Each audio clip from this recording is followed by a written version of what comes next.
Cheese, I keep hearing and people keep asking me, why don't we have some kind of intro at the beginning of the show? And do you know why? Why is that, sir? Because I don't want to deprive them of this. That's why. That's why we don't. So, especially you over there on that side, buddy. Deprive. That's an interesting word. Okay. That's interesting. Deprive? You said you don't want to deprive? That's an interesting word to use. Yes. No, might use something different. Okay. All right. So this is Mike Valentine. I am the Cleat Geek over here. You got Cheese on my right-hand side of the screen, as all of you know him from his YouTube channel. Buddy, come on, 10 seconds in. Give me the first plug. What's the channel? It's at Football with Cheese. Football with Cheese and Cheese. Cheese is CHEEZ. And I just did a video yesterday about the international games, how they're expanding them. And today I did a video on the best storylines for the Super Bowl. I just released that a couple hours ago. All right, so you did that one. Honestly, I haven't watched that one yet. Now, I did do the Sam Darnold video that you did, like 4 or 5 days ago, where you talked specifically about him. For those of you who have not gone over to Football with Cheese and seen that video, that's really interesting as far as where he came from, what he did kind of in between, and where he is now. So one of those impromptu rises to a Super Bowl quarterback, right? It's really an incredible story. He had never won a playoff game before this year. He bounced around the league. He'd been on his 5th team, and now he's one win away from a Super Bowl winning quarterback, and he's the favorite for MVP. All right. We will certainly talk about the Super Bowl and all of that stuff tomorrow, right, Cheese? What time are we going to do that, buddy? Same time, 8 Eastern, 5 Pacific. We're going to do, we'll see how long it lasts, probably 45 minutes to an hour. We're just going to talk Super Bowl, preview predictions, and so it'll be a lot of fun. So, same link. Just, make sure you come check us out tomorrow night. All right, fantastic. Can't wait to do that show with you specifically on the Super Bowl itself. But tonight, we're going to do some stuff. But before we do it, we've got to give you the walk-up music. Are you ready? 20 seconds start now.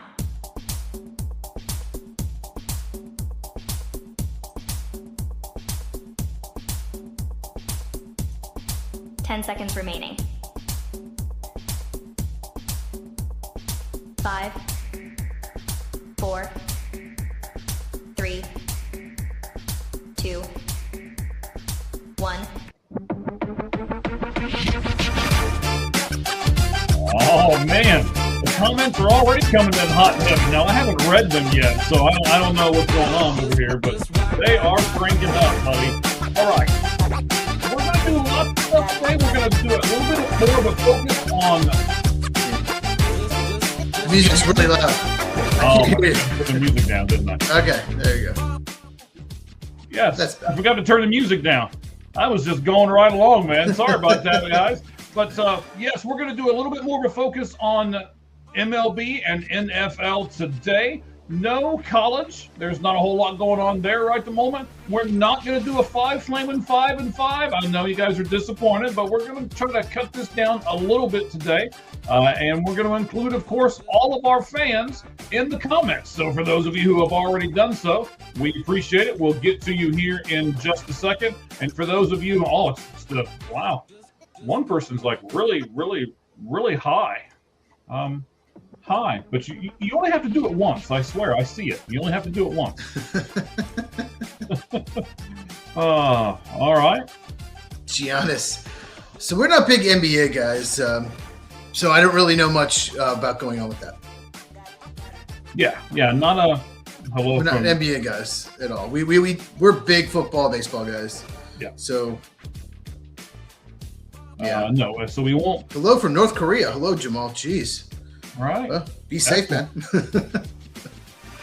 Hello from North Korea. So can we talk about the trade for Giannis? No, because I have no idea what it was.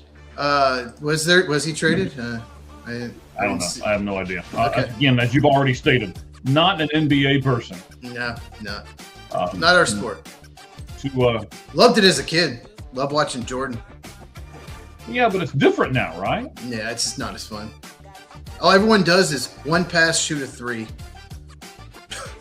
No, I 100% agree. I was getting ready to say I like a sport that has both offense and defense, and since the NBA doesn't, I'm not interested. So, if you want to see 3-point contests, yeah, just watch the NBA. I mean, our Phoenix Suns are even doing really well. They're not really supposed to be, and I'm still not really into it. So that's not like them. No, it's not. But we'll do that. So we're going to do MLB, we're going to do NFL, and then we will end the show tonight. Cowboy Reggie saying the Olympics for him. Thank you, Cowboy. We see that, buddy. That'll be our poll question here in just a few moments. You can go over right now, and you can vote on that. That poll question is, you've got a few weeks between the Super Bowl and spring training. What sport are you going to watch the most during that time? And your choices are the Olympics, NBA, hockey, and UFC/WWE. So now go over there, go to our X account, All Gloves Off SM, and you'll be able to vote on it. We've got several people who have already done so, and we're just waiting to add you to the list.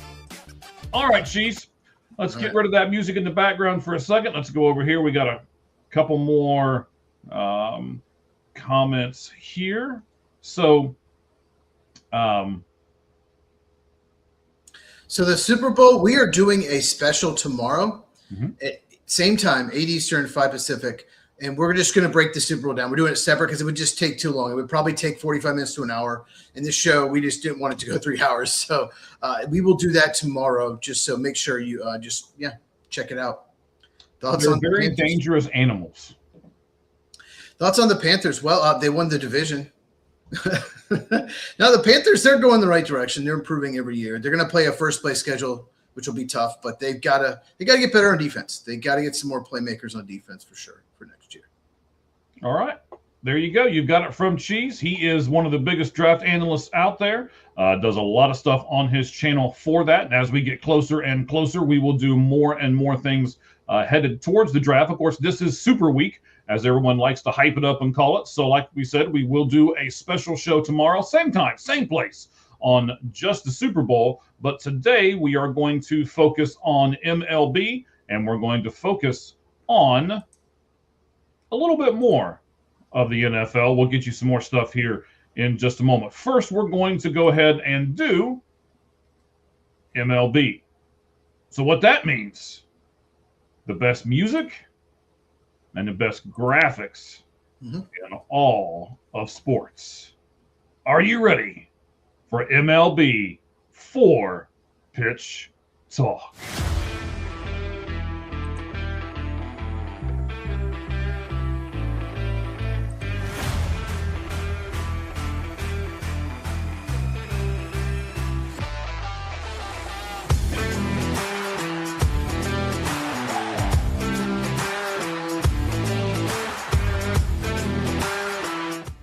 All right, Cheese, there it is. Like we say, the best graphic in all of baseball. It is time for MLB 4-Pitch Talk.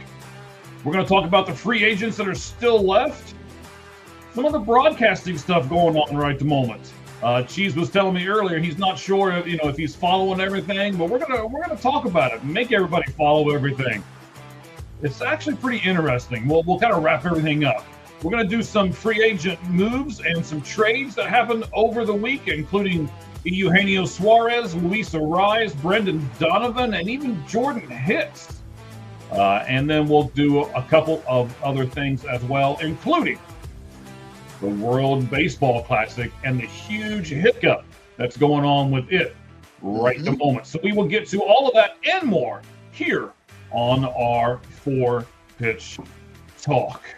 All right, buddy. So as you know, I'm loving this time of year. I know you do too. You love it for a little bit different reason than I do. You're the football guy. You're excited about the Super Bowl and everything else. I don't know. I'm not really into the Super Bowl a ton right at the moment. I mean, way to plug tomorrow's show. Right. It's the Super Bowl, and I'm into it somewhat, but not as much as I have been in recent years.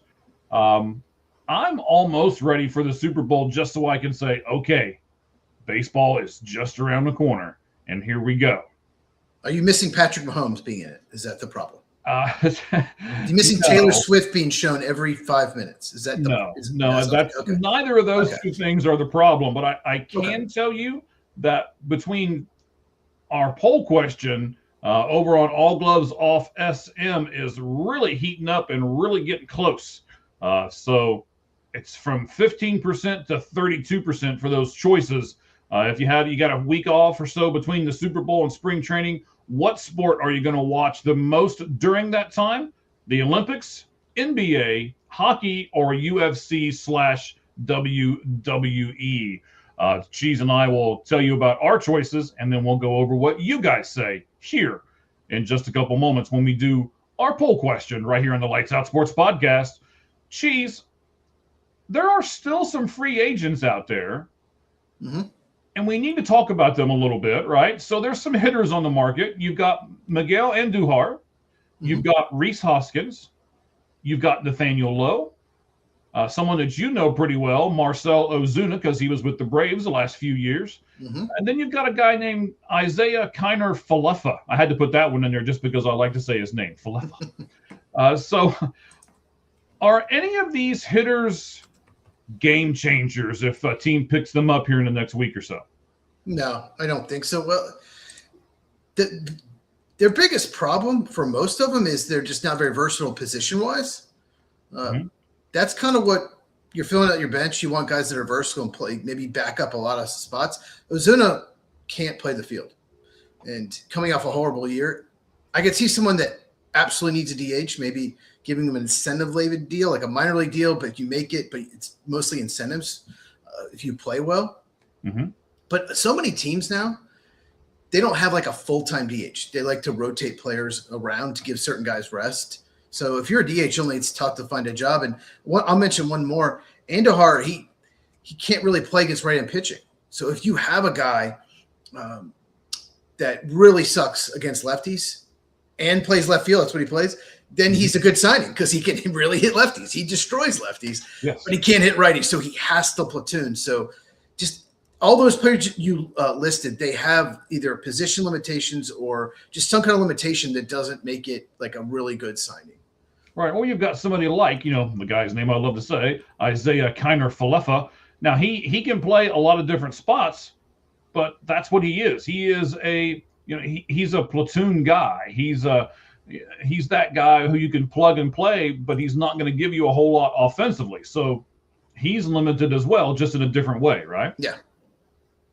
All right, and that's 100%. He is. Yes, yeah. He can't hit. When Nathaniel Lowe, if he hits like he did a few years ago, would be versatile. But I think he's a first baseman only. So most people have their first baseman set. So right, and that's one of the reasons why Rhys Hoskins is still there. Yes, he can hit. Yes, he can probably give you a solid 20 home runs per season. But is he going to be better than the first baseman you've got already? Marcell Ozuna, kind of the same boat. Now, I wouldn't pick up Marcell Ozuna just because of his off the field stuff that we can either talk about a little bit or not. I'll let you decide since he is the ex-Atlanta Brave and you're the Braves guy. But that would be the main reason I wouldn't pick up Ozuna. I wouldn't pick him up because he sucked last year. And he's well, look, he has to DH and he's a terrible base runner. He is one of the slowest human beings in baseball. So if he's not hitting, he is completely worthless. And he's a bad dude. He's a bad person. He's done bad things in his life. So exactly. Let's just leave it at that. I don't want to talk about what he did, but it's bad. Correct. Yeah. I mean, these guys are all risk reward, right? And you said this earlier. Okay, so I need a guy I've got a guy that I need to come off my bench that mashes left-handed pitching.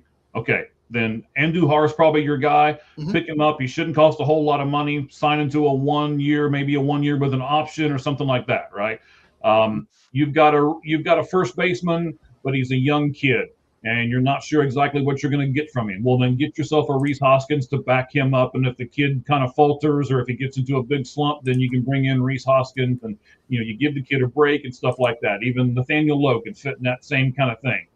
If you're a team that's pretty much got your infield set and pretty much got your outfield set, and you're just looking for that platoon guy, that one last guy that you can sign that's going to kind of solidify everything, then Isaiah Kiner Falefa is your guy. But I agree with you.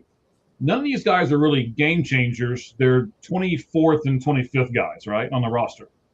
Yeah, I mean, I think Lowe and Hoskins especially, they want a starting role. Like, I'm sure someone would sign him 1 year, $2 million, especially Lowe. He's the left-hand hitter. You know, that's valuable off the bench. But both of them probably still want to start at first base. And there's, like we said, there's just most teams have a better first baseman.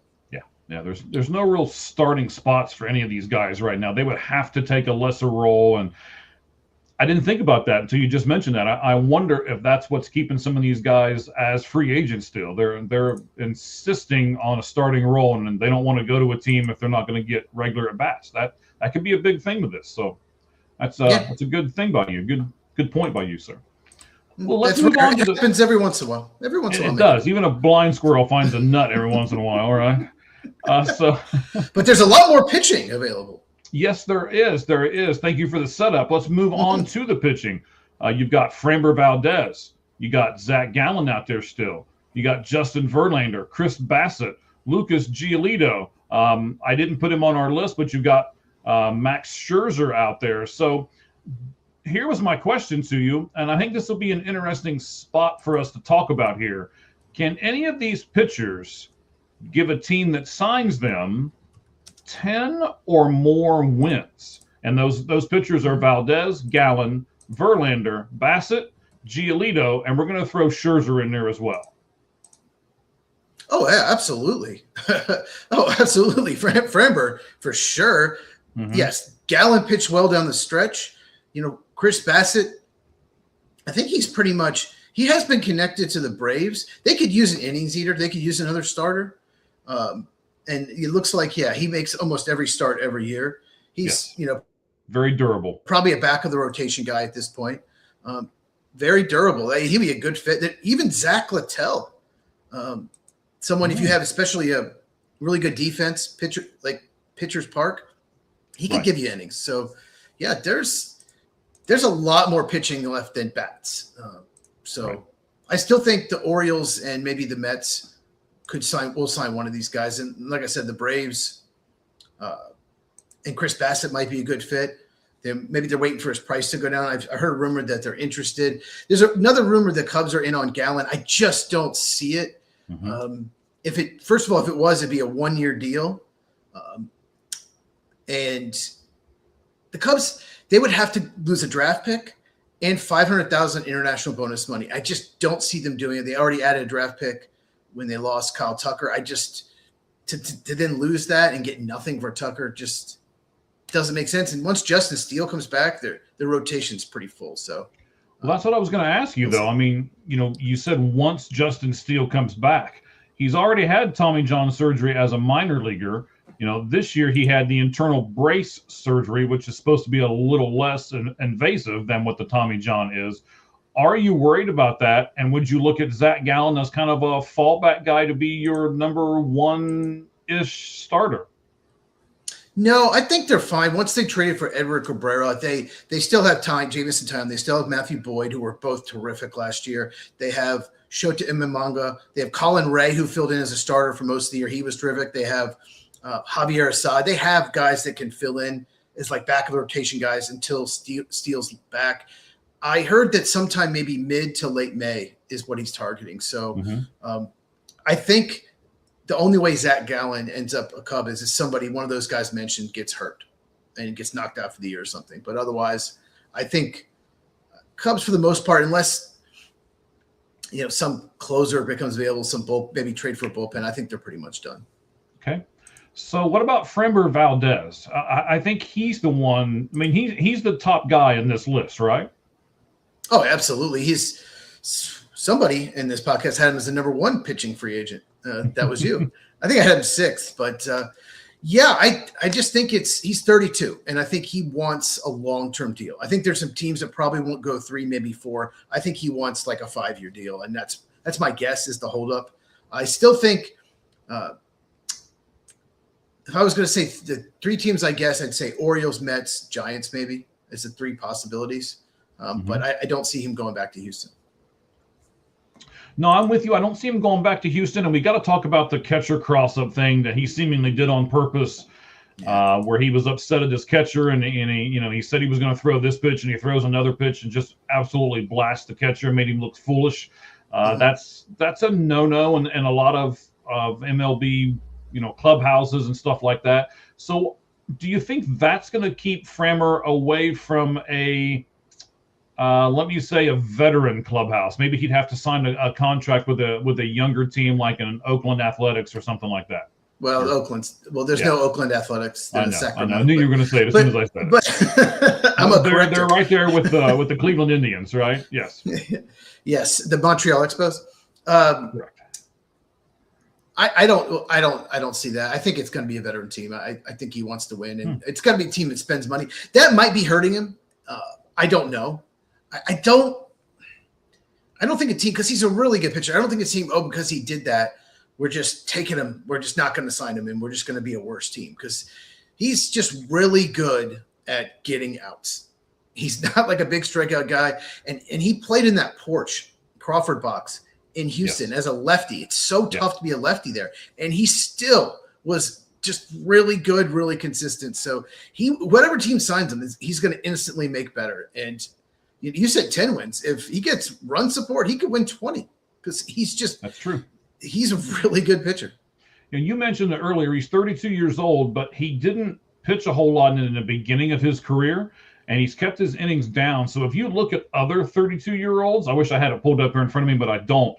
His actual innings aren't as high as what you would expect for his age.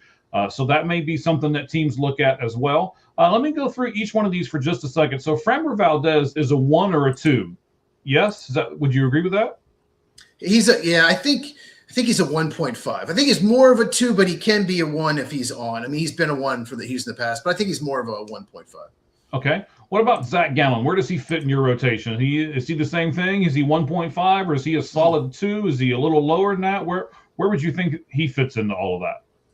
Well, for 2/3 of the season, he pitched like a 4 or 5, and then the last third of the season, he pitched like a 2. So I don't know. That's probably. Let's just say maybe he's an unknown.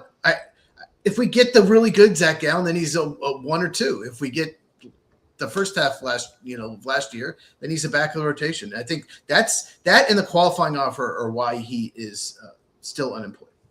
Okay. And the qualifying offer is a pretty big part to his story. I will certainly agree with you on that. So the other part here, what about a Justin Verlander? Can he bring something else to the table besides his pitching acclimate? He can. He's winner. He's won in the postseasons, won World Series. I think the biggest with him is he's going to want money. He's not going to say, 1 year, $3 million, 1 year, $4 million. If he's going to play, he's going to want some money. So I think that's the biggest hiccup. I don't think anyone right now wants to pay him what he thinks he's worth. Okay. And I think Max Scherzer's kind of in that same boat, right? I'm the veteran, I'm the leader, I'm the this, I'm the that, and not as much as Verlander, but Scherzer is really on board with the Players Association. So I almost think that hampers him a little bit. He has to get a big money contract that he's not going to sign. So, yeah, I mean, they're going to probably want at least $15 million on a 1 year deal, and with they're in their 40s now, and we saw some decline. I just don't see a team right now that's willing to pay that. I think both could end up on a team. Maybe late in the year if there's an injury, but they're not going to get the money they want.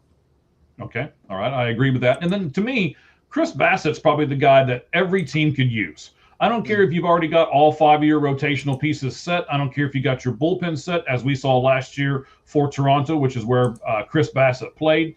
He said, yes, you need me out of the bullpen, I'll do that. Yes, do you need me to be the starter? I mean, yes, he is 34, 35 years old. He's got some mileage on him, but I think he's the guy who could be that really important bridge on any of these 32 teams could use a Chris Bassett. What do you think about that? Yeah, like I said, he's back in the rotation at this point, but all 5 starters at one point got hurt for the Braves last year. So I can see why they're interested in him. He makes 31, 32 starts every year.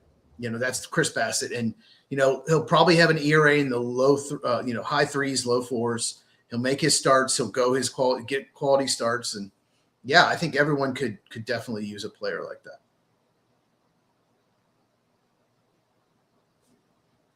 Can't hear you. I cannot hear you, sir. You are muted for some reason. Yeah, there we go. I coughed and then I switched screens and then I had to get back to it. And yeah. So I apologize. That's the second time I've done something crazy like that. But okay, so we'll try not to make it a third time. All right, that's what we'll work on here. So we already talked about what teams are looking for in these free agents. So let me ask you this, Cheese: do you see a team that they don't have quite the pitching that they want, they don't have quite the hitting that they want, but they've got like 20 million more they can spend, and then they go out and they sign multiples of these free agents? Maybe they sign Andujar and Gallen, or they'll sign Verlander and Ozuna or something like that, to where a team that's kind of looking for these, maybe a Pittsburgh Pirates or something like that, that's looking to kind of fill out their roster, and they've got some money to spend. Do you think they'll sign multiples of these guys, and is that really going to help their team? I don't think so. I don't think any team out there I'd see that really still needs to fill two holes, like two pitching holes. So I doubt it. A lot of it has to do with, I think one of the holdups, especially with the pitching, has been that some of these teams didn't know what they're getting out of their TV contract, which we're going to talk about in a second. Mm-hmm. And I think that definitely held the Reds up for sure. I think why they maybe had to wait to sign Eugenio Suarez, but I'm just looking at teams. You getting his name right? Did I actually get it right this time? Yes, Eugenio Suarez. Look at you. All right. No, I don't. I just don't see a team going after two of these guys, but definitely one. And there's always someone still there in February that's surprising, and this year it's Framber. Okay, so let's talk about some of those free agent moves and trades that have happened since the last time we talked to our fans here on the Lights Out Sports podcast last Tuesday, same time, same place. White Sox got Jordan Hicks, David Sandlin, 2 players to be named later, and $8 million in cash for Gage Zail, I think, and a player to be named later from, that's going back to the Red Sox. Looking at that trade, okay, that's the White Sox saying, okay, we'll take the money from Jordan Hicks because the Red Sox have made a few deals and they want to get their money down a little bit. And they're taking on this David Sandlin, who is supposed to be a really, really good prospect for them. And they're getting $8 million and 2 players to be named later. So the White Sox are doing some things here towards the end. They're kind of that team that I was talking about earlier where, are you going to get a team that's going to sign 3 or 4 of these last guys on the roster? And so far they're doing that. We'll talk about all of those signings here in a second, but just this trade between the Red Sox and the White Sox, does it benefit any of them as far as that part goes? Yeah, it's a good move for the White Sox, I think. Jordan Hicks, he stinks. He used to be good. He's not very good anymore. And Boston just didn't want to carry him. Yeah, Boston just wanted to get rid of the money, but had to give him some prospects to do it. Boston's had a very questionable offseason. Honestly, I think their fans aren't going to be too happy. But Jordan Hicks, they didn't want him to be part of the team anyway, so they just did what they could. And the White Sox were like, all right, we'll take on some money. We're rebuilding. Let's improve our farm system because the White Sox have been a joke for years. Yeah, so they did. They took on that $24 million contract from Jordan Hicks, and they did so because they're going to get 2 players to be named later. They got a really good pitching prospect from the Red Sox organization and David Sandlin as well. Now, just sticking with the White Sox part of this, just here in the last week, they have signed pitcher Seranthony Dominguez, a reliever. They signed Austin Hayes earlier. And then if you remember a couple of weeks ago, the White Sox said that they would use the $20 million in savings that they got when they traded with the New York Mets, and they traded Luis Robert Jr. So between the $12 million that's owed to Hicks, follow me here a second, the $6 million that's owed to Hayes in the first year of his 2-year contract, and then the $8 million that they're going to pay Dominguez again in the first year of that contract, they actually did what they said they were going to do. So I know you're a Cubs fan, not necessarily a White Sox fan, but when your club comes out and says, hey, this is what we're going to do, and then they actually do it, what does that do to you as a fan on the fan base itself? Well, they've been so one of the cheapest organizations for years. So it's good. It's good to do something. Both these players have flaws. Seranthony Dominguez walks too many people, but he does miss bats. Austin Hayes, man, remember when he was a big time prospect for the Orioles and he just never really broke out. He's always just been like a league average bat. So, it's got to be better than whatever else they're throwing out there. That's true. But That's true. So, he's just a solid veteran. And both these players, if they have a bad year, which they're probably not going to be very good, both these players, if they're having good seasons, they could flip them at the deadline and get even more prospects. That's what the Cubs did in like 2011, 12, 13.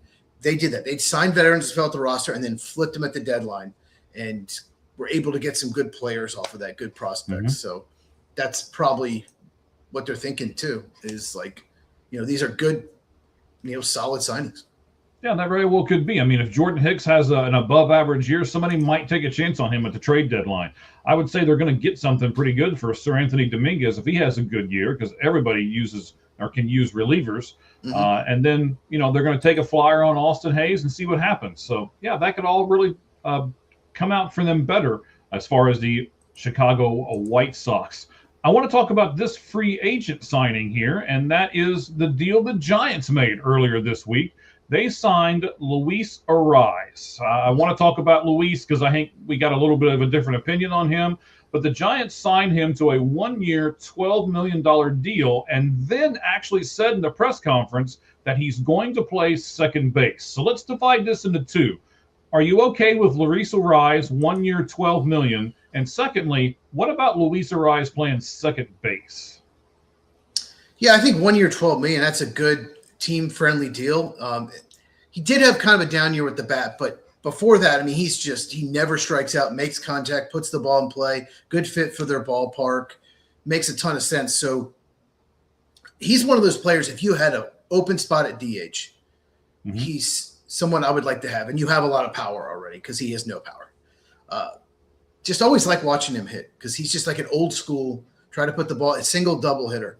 Mm-hmm. No, he can't play second base. He's terrible there. One of the worst second basemen I've seen in a long time. Yep. Defensively. He's bad at first base. He's just a terrible defender. He's got to DH and maybe an emergency filling at second or first. They're going to lose some. His defensive run save might be pretty bad this year at second because he hasn't played second in several years, and when he did, it was really bad. Yeah, I'm with you there. But I also have to kind of back up what you said a little bit here. I like Luis Arraez. I like this old school get on base, don't strike out. I wish he walked a little more, and I wish he could play defense a little more. And because of those two things, he's kind of hampered with that. So I like you. I like the 1 year, $12 million. I don't think he's going to stick at second base. But I think the reason why he was still out there and was still available is because he's not a typical DH. Like you said, usually typical DH are swing and miss, but give you 25 to 30 home runs a season. And Luis Arraez is not even close to being that guy. He might be, though, the best prototypical number 2 hitter in anyone's lineup when it's all said and done. Yeah, He is not your typical DH, but if you have a team with a lot of power, that's what I was thinking. If you have a team with already a lot of power and had that spot open, then he would fit. It just depends how your team is structured. But I think it's a good signing for this late in the season. And really, the Giants have a lot of. I mean, they got Chapman and they've got Devers. They've got some people on that team who can give them a lot of power. So I don't think they necessarily need to go out and find another 25 to 30 bats. So. We've got $12 million just sitting over here collecting dust. Let's spend it on this guy and see if he can be what us old people like to call a table setter and get on base in front of the power guys. Now, with the addition of Arraez, it brings the total payroll $30 million over what the Giants had last year. Last year they had $206 million. Now all of a sudden they've got $236 million. So when you're constructing everything, Cheese, is this a good resource of this $12 million, especially when it goes above and beyond what you did last year? I mean, they're under the luxury tax, so if you stay under the luxury tax, yeah, sure, why not? There's no reason not to add them. Just $12 million, that's nothing to these teams. And if they have a bad year, like we just said with the White Sox, if something goes wrong with the Giants, they could always flip them. They can always flip and lower payroll that way. They could if they end up. I mean, that's a tough division. They've Very got tough. Yeah. yeah. So they've got Padres, Dodgers, Diamondbacks that we're not real sure about, and here we go, Giants that we're not real sure about. So should be an interesting National League West when it's all said and done. Guess you're not worried about the Rockies. Guess you're. No, I'm not worried about the who, where, what? No. The Denver Rockies, I think they're called. Yeah. Yes, no one's worried about the Rockies. So no, the Rockies aren't even worried about the Rockies, obviously, because they have done absolutely nothing but a few fringe signings, and they're terrible. So I don't know. We'll see what happens with them. Let's talk about the Mariners. The Mariners got their second baseman, Brendan Donovan, from the St. Louis Cardinals. So they being the Mariners, sent Ben Williams and some guy's name that I'm not even going to try to pronounce. Sure. It starts with a J and his last name starts with a C. There we go. We'll call him JC. And Ty Pete, plus a competitive round B pick to the Cardinals. They sent all of that to the Cardinals. The Rays then sent Colton Ledbetter and another second round compensatory pick to the Cardinals as well. So they've got two of these B picks. I'll explain it to you guys here. A late 70s pick and an early 80s. So as you start going down through and picking everything, Cheese, you have said this forever, and I can't wait to get your take on this. Being the NFL draft guy, you have said forever, hey, we need to be able to trade picks in Major League Baseball. And these are the picks that you can trade, the competitive balance round picks. Is the picks really going to make that much of a difference to the St. Louis Cardinals as they're rebuilding? If they hit on them, but I think it's not just those picks; it's the extra bonus money you get with them. Okay, explain that. So basically, you have a certain amount of money per pick, and you can go over or under as long as your total equals that. I think you can go maybe 5% over the total. So they can give a guy they pick in I believe the top 10. You can go over budget. Like say the budget for the pick is 7.2 million. You can get, that's not that high, but just hypothetical. You can give a guy 9 million and then use one of those picks later and get a guy way under slot to make up for it, or do the opposite. You can save money later and use those 2 picks for some high upside high school guys, sign them away from college because you save money on your first round pick. Teams do it all the time. And that's picks. Yes, picks in the 70s, 80s rarely work out, but it's more so about the slot value, the money, because it will allow you to do more things, be more flexible and more aggressive in the MLB draft. All right. Jamal, I think you're talking about the golfer. I think you have our show confused with some other shows. I don't think we've ever talked golf on this show. And since I had to look him up and go, oh, wait, that's a golfer. Yeah, I don't know. I don't have any thoughts. I don't like golf. It's boring. So we'll stick to football and baseball, but I appreciate your comment, and you can ask, pretty much anything you want, and we'll take a few seconds and we'll answer you. So thank you for at least putting the comment out there. I've heard of Tiger Woods. Have you? I've heard of him, yes. Now, I think his ex-girlfriend's in the Olympics right now, too. I've heard of Happy Gilmore. Yes, I do like that movie. I've never seen the second one, but I did like the first one. He's a good golfer. Yes, fantastic. Yeah. So, Brandon Donovan was a big move for the Mariners. I think that solidifies their team, gives them a really good second baseman there in Seattle as well. And then lastly, I got to make this the last one because this is my team. I'm not sure if I like this. I don't know. I'm probably going to really upset some Reds fans here because I'm not sure how much I really love this, even though I've got more Eugenio Suarez autographs back here than anyone. If you guys get a chance, Eugenio Suarez is the only guy, autograph-wise, that I've ever had the clipboard. And I usually hold the clipboard and they sign. He was like, no, sir, give me that. And I had multiple cards on the clipboard. He took his time and he spoke to me, and his autograph is beautiful. It's not one of these and he's done. You can certainly tell what that autograph says. He's signed multiple things for me. So if you get a chance, get yourself a really nice Eugenio Suarez autograph here in the spring training time. not the in the Cactus League here out in Arizona. So he signed a 1-year contract, $15 million, with a mutual option for a second year. It depends on who you ask. I've heard the second year is $15 million as well. I've heard the second year is $16 million.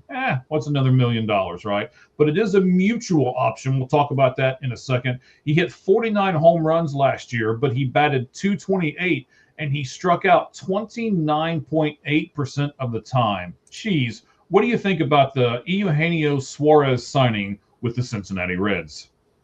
Yeah, his on-base percentage was under 300. That was more concerning.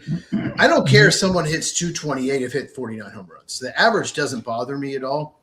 The on-base percentage does. You know, if you're going to hit 228, you need to have like a 340 on base. You know, you need to walk a lot. But it gives the Reds right-handed power, and they need another power bat. And, well, do I think he'll replicate that 49? Probably not. But it's just something the Reds were lacking. And compared to what people were projecting he was going to get, this could be a huge bargain for them. They might be able to get him 2 years, $30 million for a guy that hit 49 home runs last year. So his defense worries me. It's gone downhill, but it's just a power bat, and the Reds really needed it. So I like this signing. So I've got a bunch of different stats here. I'm trying to figure out where I want to go to first. He does offer a presence that will certainly protect Elly De La Cruz. Cheese, what do we mean when we say that another guy is going to protect a guy in your lineup? What is that, and how important is that when you're constructing a lineup? It's so important. So basically what teams can't do is pitch around Elly De La Cruz. They can't just maybe throw him, you know, breaking balls outside the zone and hope he swings at it. And he takes a lot of walks. You know, people would do that with the Giants, you know, when they had to get Jeff Kent on the team to bat behind him because Barry Bonds wasn't getting pitched to at all. So it's just very important. You need your best hitters to be able to swing the bat. So yeah, it's gonna definitely help Elly De La Cruz. Hadn't thought about that aspect, but yeah. Yeah, he's a really poor defender. I don't think he'll play much third base. Maybe a little bit of first base. You've got Spencer Steer there. You've got a new kid that we're bringing up, Stewart there. Sal Stewart will probably play more there. He's a great I think prospect. Sal Stewart will probably play there. Yeah, you think so? You think he's going to DH? Yeah, I think he's going to be 85% DH. Okay.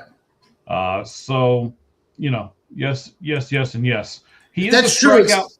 Go ahead. Well, just say if that's true, that explains why he had to take a lesser deal if no one wanted him to play the field. Well, so, I mean, I read a lot. He even said today, I saw a little bit of his press conference today that he had with Cincinnati. He used to be in Cincinnati. A lot of us fans, I was pretty upset when they let him go. He was a Cubs killer. He's definitely a Cubs killer. Yeah. He's a different player now that he's come back. But that's one of the great things. He's always willing to be a mentor to whoever. He's a great guy. He is positive vibes only is one of the things. You know, you'll probably see him in spring training wearing the shirts and stuff like that. But he is a strikeout machine. 1, 2, 3. His last 4 years: 196, 214, 176, and 196 again. That's how many times he struck out per year in the last 4 years. So if you would look at both him and Elly De La Cruz, so if you combine last year's strikeout totals, that's 377 strikeouts between who was probably going to be their number 3 and number 4 hitter. But before you wring your hands too much, everybody was on the Kyle Schwarber bandwagon. You know, he ended up signing this huge 5-year deal. Kyle Schwarber actually struck out one more time last year than what Suarez did. He struck out 197 times last year, while Suarez struck out 196. He does turn 35. He's a little bit older. I'm not sure if we can go 40. I'm certainly not going to say 50 like some of the people on the Twitter universe were saying. But I certainly think he can give you 30 to 35. What do you think about a realistic expectations of home runs in Great American Ballpark for Suarez this year, Chiefs?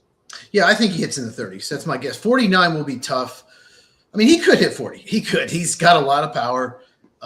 But, yeah, I would say probably in the mid-30s would be my guess. All right, so the Reds were 21st in home runs last season. They only hit 167 of them as a team. So this will jump them up quite a bit. And let me give you just a couple more stats here real quick. When they homered, go ahead.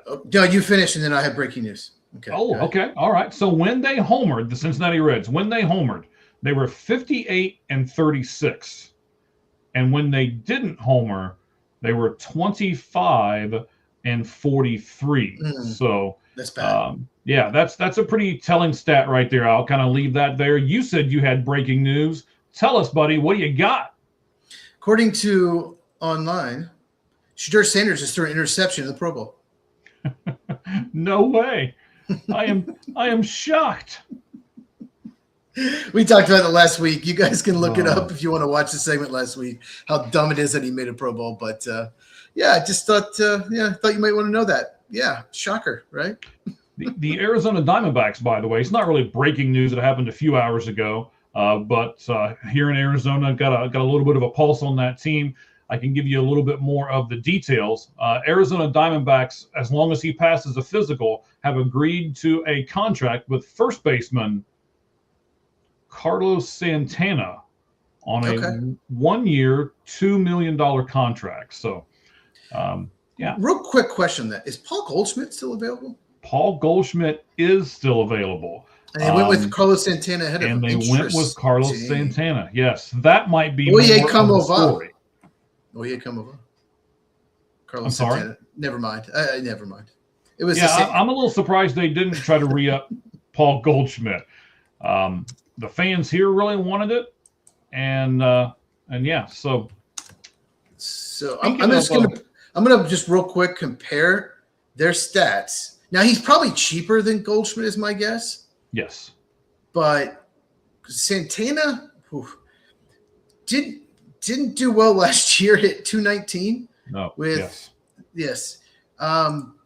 Can't possibly be better defensively than Goldschmidt. I mean, there's no way. Goldschmidt hit 274. He's a good defender, though. Oh, he is? Okay. Oh, yeah, Goldschmidt's power kind of disappeared last year, but he's still at 274. So he could be a lot cheaper. I'm just a little surprised that they didn't look. It would have been a cool homecoming. Honestly, I'm a lot of surprised that they didn't do it. Now, they do still have kind of a DH role that they could, bring him to if they really wanted to, but I'm not sure if Goldschmidt will take that role, to be honest. Kind of like we were talking earlier, a lot of those free agents want full-time roles, and because they're not going to be offered that, I think they're still sitting out there. I think Paul Goldschmidt would be in that same boat. If I were the Diamondbacks, I would have signed Luis Arias to DH. Now, it's possible Arias wanted to play the field, and that's why it took so long, but I would have signed him to be a DH. But I'm with you. I thought maybe they were going to, too. There were some rumors saying they were going to do that. So I thought he would have fit really nice in between Marte and Perdomo. So, yeah, would have given them a really good top of the lineup. The World Baseball Classic has a huge hiccup right at the moment, Cheese. I know you're not big into the World Baseball Classic, but I'll take just a few seconds to talk about it. Several players are being told that their insurance will not cover them. So let me explain for a moment. So National Financial Partners, that's the MLB partner and insurance broker who handles all of those policies. So players can be classified as having what they call chronic injuries when a hurler, that there are hurdles as far as getting them insured. Players who were injured for 60 days or longer in the prior season can be this chronic. Chronic can also be a person who missed 2 of the team's last 3 games due to an injury in the prior season, someone who underwent off-season surgery, no matter what kind it was. They've undergone multiple surgeries throughout their career, and they were placed on the injured list on the final day of August or later in the previous season. All of those things can be chronic or can be done as this whole chronic injury thing, and makes it to where a lot of the insurance companies don't want to cover them. Again, I know you're not a big World Baseball Classic guy, but this has come up here right at the end. Actually, the World Baseball Classic rosters have to be out today. And this all of a sudden has become a problem where they're not going to be covered. So saying all of that, I want to ask you this. If you're a Cubs and Braves guy. I'll tell you what, let's use Acuna, because Acuna is going to play in the World Baseball Classic. Unfortunately, yes. Yes. I agree with you as the unfortunate part.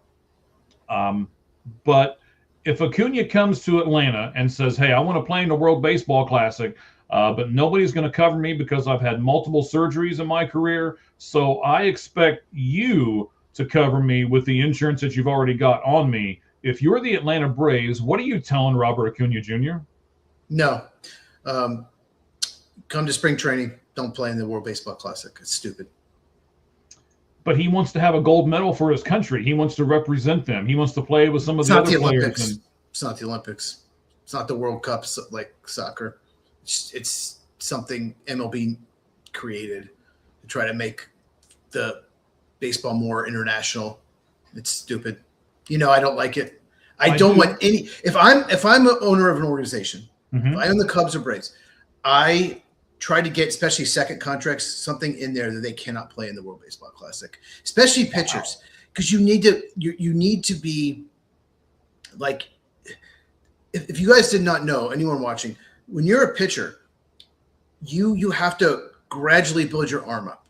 Okay. Usually you take a few months in the offseason, you don't even pitch at all, and then you gradually build your arm back up. And it needs to be regulated because some guys all of a sudden will start having shoulder or elbow pain out of nowhere. And you're pitching in this classic, you're not regulated. You don't have your training staff, you don't have your manager. So you are not regulated. So especially pitching, I would not want my players to be in it at all. I try to talk them out of it. I want them in spring training with their teammates. And that's part of it too. But I mean, they usually will listen to the teams. They'll regulate stuff for them. If they say, hey, no, I don't want them pitching more than 40 pitches in any outing, then the team manager and stuff like that will usually honor those wishes. So there is some workaround. There is some partnership there as far as that part goes. But I certainly understand where you're coming from. Now I want to spin this a little bit. Let's say Acuna shows up to camp. And Acuna is upset because he wanted to go play and you told him no. Is that worth it to you to still have him know when he comes to camp upset and he's spreading negative vibes and all that kind of stuff, Cheese? Well, it depends on the situation. I mean, I would talk to him and try to talk him out. I wouldn't be like, my way or the highway. I wouldn't just treat him like that. I would treat him professionally, but I would definitely try to talk him out of it. And he's the most important player on the Braves. And so we've seen his best, and it's incredible. So okay, this is crazy. They actually won the World Series without him. Okay, but they made some really good trades at the deadline and got like Jorge Soler. They got he was World Series MVP. They made some really good trades, but with that, when he got hurt again, it tanked their season. The second time he got hurt, so he's so important to the team. So someone like that, I would just try to talk him out of it. Yeah, I completely understand exactly what you're talking about here. I had a couple more things with the World Baseball Classic, but I think we've covered everything right there. It's going to be a developing story. Will the teams say yes? Will the teams cover them with their own insurance? Last year, you had Edwin Diaz get hurt. Most people will remember he was celebrating, jumping up and down on the mound, and all of a sudden he collapses. And that really hurt the Mets season. So not last year, but the last time they had the World Baseball Classic. So I get the trepidation from teams, and I get what you're saying 100%. And here's the other part of this. Most of these guys are millionaires. I don't see why they can't get their own insurance policy. But nobody said that to anybody as far as I can. I read a lot of stuff on this today. I don't know why they just don't go out and get their, Francisco Lindor is one of the guys that's really barking about this. And he does that. Right. You've made several $1 million, buddy. He's also done this to the fans. When the fans are booing, he's always done down things. I just don't really care for him. All right. So let's talk about these rights here for the broadcasters, and then we'll jump into our NFL 4-down territory here in just a moment. So MLB is going to take over 6 additional teams' broadcasts. It looks like MLB will be adding the Brewers, the Marlins, the Rays, the Royals, the Cardinals, and the Reds. First of all, Cheese, would you consider any of these teams, Milwaukee, Florida, Tampa Bay, Kansas City, St. Louis, or Cincinnati, would you consider any of these cities major markets? not the cities. I think St. Louis of all of them has just a much bigger fan base. But no, I mean, these obviously the bigger market, you're not going to have these kind of issues. So yeah, of all of them, the Cardinals is the most surprising, just because they have, such a bigger just fan base as far as the rest of them go. But no, I don't think any of the cities are major markets. Definitely not Tampa Bay. Yeah. So what you're seeing, and I guess my point with this is, the Yankees aren't involved in this. Boston's not involved in this. The Dodgers aren't involved in this. Cubs are not involved. These big major market teams aren't involved in this stuff. And I'm not sure what MLB is going to do when they try to sell the rights to some of these teams. I mean, if you go to ESPN, or if you go to TBS, or if you go to TNT, or pick your Netflix or wherever you want to go to, and you're like, okay, we want the maximum amount of money for the Brewers, the Marlins, the Rays, the Royals, the Cardinals, and the Reds. Now, hand us millions, and I'm not sure if anybody's going to do that. So there are 3 other teams that are still kind of in limbo. The Tigers, a decent size market. The Anaheim Angels, another decent size market. And then I really want to get your take on this one, the Atlanta Braves, as you being a fan of that team. Now, the Tigers and the Angels are still trying to make deals with other satellite-type companies or regional sports networks or one of those kinds of things. But I was looking a lot at this. The Braves are being kind of vague as to what they're going to do, but they're pointing towards maybe they're going to do the Yes Network or NESN or something like that, where the Braves are going to try to launch their own network that broadcasts their own games. What do you think about that? Do you like this idea of being a Braves fan, Cheese? Well, I did hear that rumor, and they also were talking to Atlanta Hawks about possibly putting their games on there too. I heard that rumor. Well, it's all rumors, but here's the thing. The Braves television contract, the whole situation has been a mess for like 20 years. Yes. Basically, it's like when Skip Carey died. It's like when Skip Carey passed away, it was like everything just went to shit. But they signed like one of the worst TV contracts ever and I think it signed a 25-year deal with Fox Sports South or something like that. And it was by 10 years later, like the Phillies and the Mets were getting 4 or 5 times more money out of their TV. And at the time, they just weren't able to spend as much. And because they were stuck in a bad contract, it's been a disaster for years. Let's put it that way. And so, yeah, I think they're better off just doing something like that. I hope they can because just keep trying to find someone it's been a disaster. And yeah, the owners, I think it was about 20 years ago signed, like 2003 maybe, they signed one of the worst baseball TV contracts ever. Yes, they did. Just even like 3 or 4 years later, it was like a terrible contract. Yeah, it was one of those things to where like what the A's are doing with a lot of their guys right now, right? 7 years, $70 million, and boy, the kid's like, wow, I'm 24 years old and I'm getting $70 million. Well, in 3 years from now, when you're going to be hitting, 30 and 100 and whatever, then you're going to be looking at that contract going, wow, I could have got so much more. So it's true, but they get more in the meantime, and so they get more in the meantime helps them. I love those contracts. The Braves are notorious. They are. Braves do those all the time. Yes, Acuna is a perfect example. He's way underpaid, but it helped them win a title because they kept the payroll down. So I love what the A's are doing as they move into Vegas. They're setting up their young core, and that's what the Braves did. They signed all their young core, and that's really important. I want to take some time. We're going to talk about the Oakland A's next week before we jump into the spring training stuff. I do. I'm with you. I like a lot of what they're doing. I'm not sure how popular talking about the A's is going to be, the Sacramento A's. But they got so many good young bats. And Nick Kurtz. They really. Kurtz, God, he is a monster. And most people don't even know who he is, but he was like the 4th overall pick 2 years ago and just – Rookie of the year. He's one of the best hitters in baseball, and most people, probably casual fans, have no idea who he is. Correct. Now, as you were talking, even though the Braves signed a bad TV contract, they knew how much money they were going to get from this TV contract every year. It gave them some clarity on that. Yeah. And I'm wondering if you think about this, Cheese, now that these other teams, Marlins, Brewers, Rays, Royals, Cardinals, Reds, we saw the Reds do it. They were told how much they were going to get from MLB, and then the next day they signed Suarez. Do you think any of these other teams are going to try to sign anybody now that they know how much money they're actually going to get from MLB and these other television rights deals?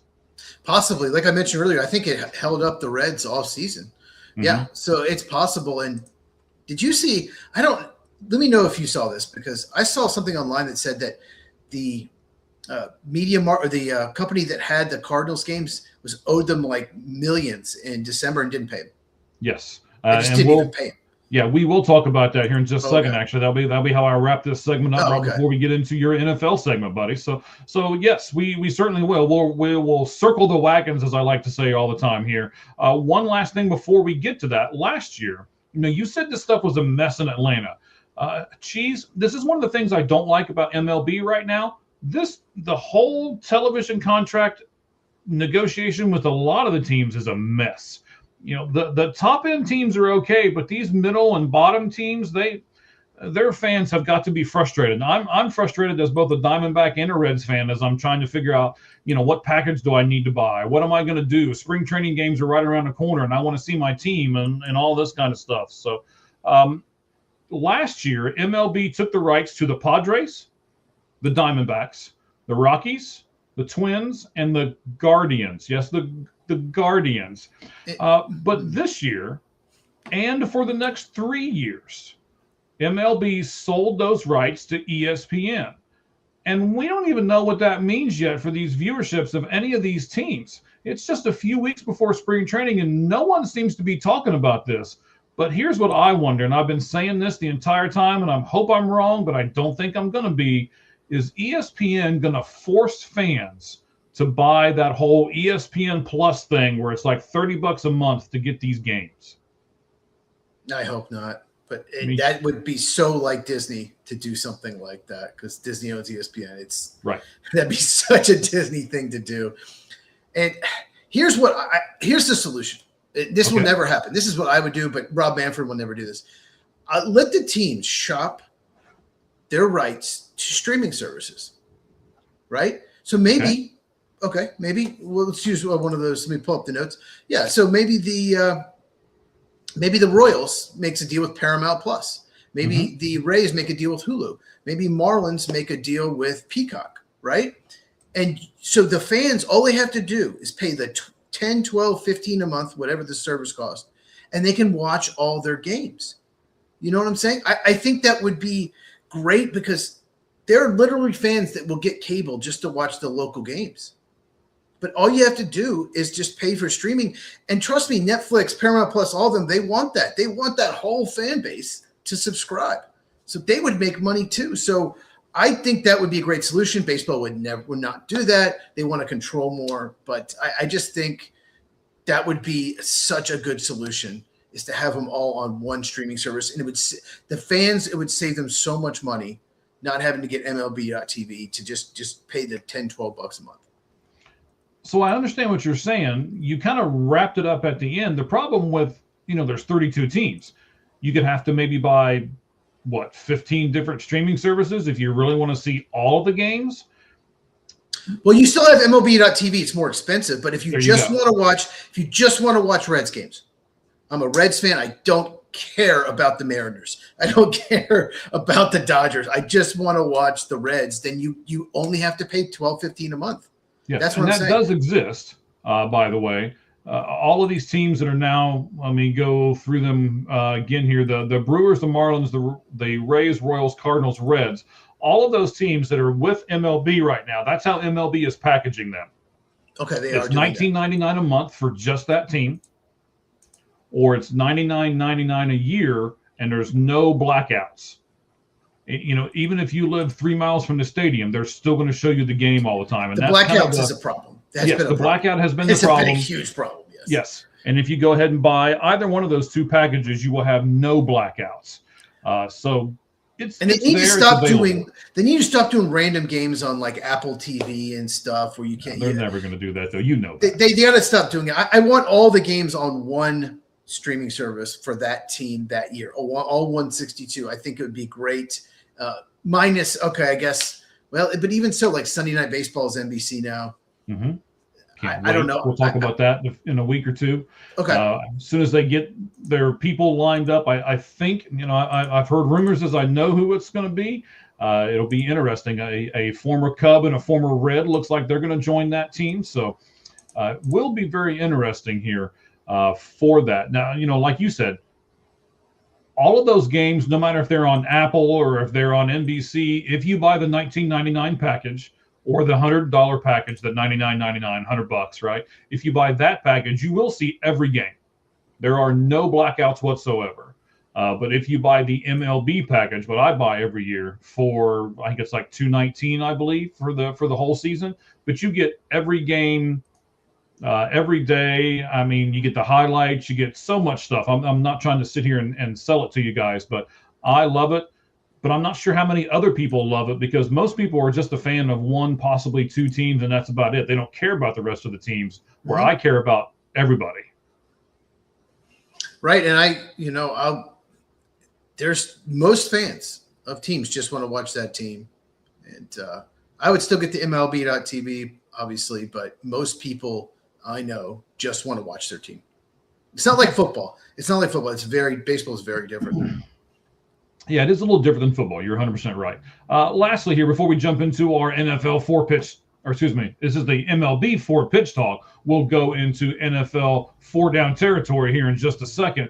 Last season, the Reds were owed $52 million. I'm going to circle back to what you were talking about, by the group that owns FanDuel Sports.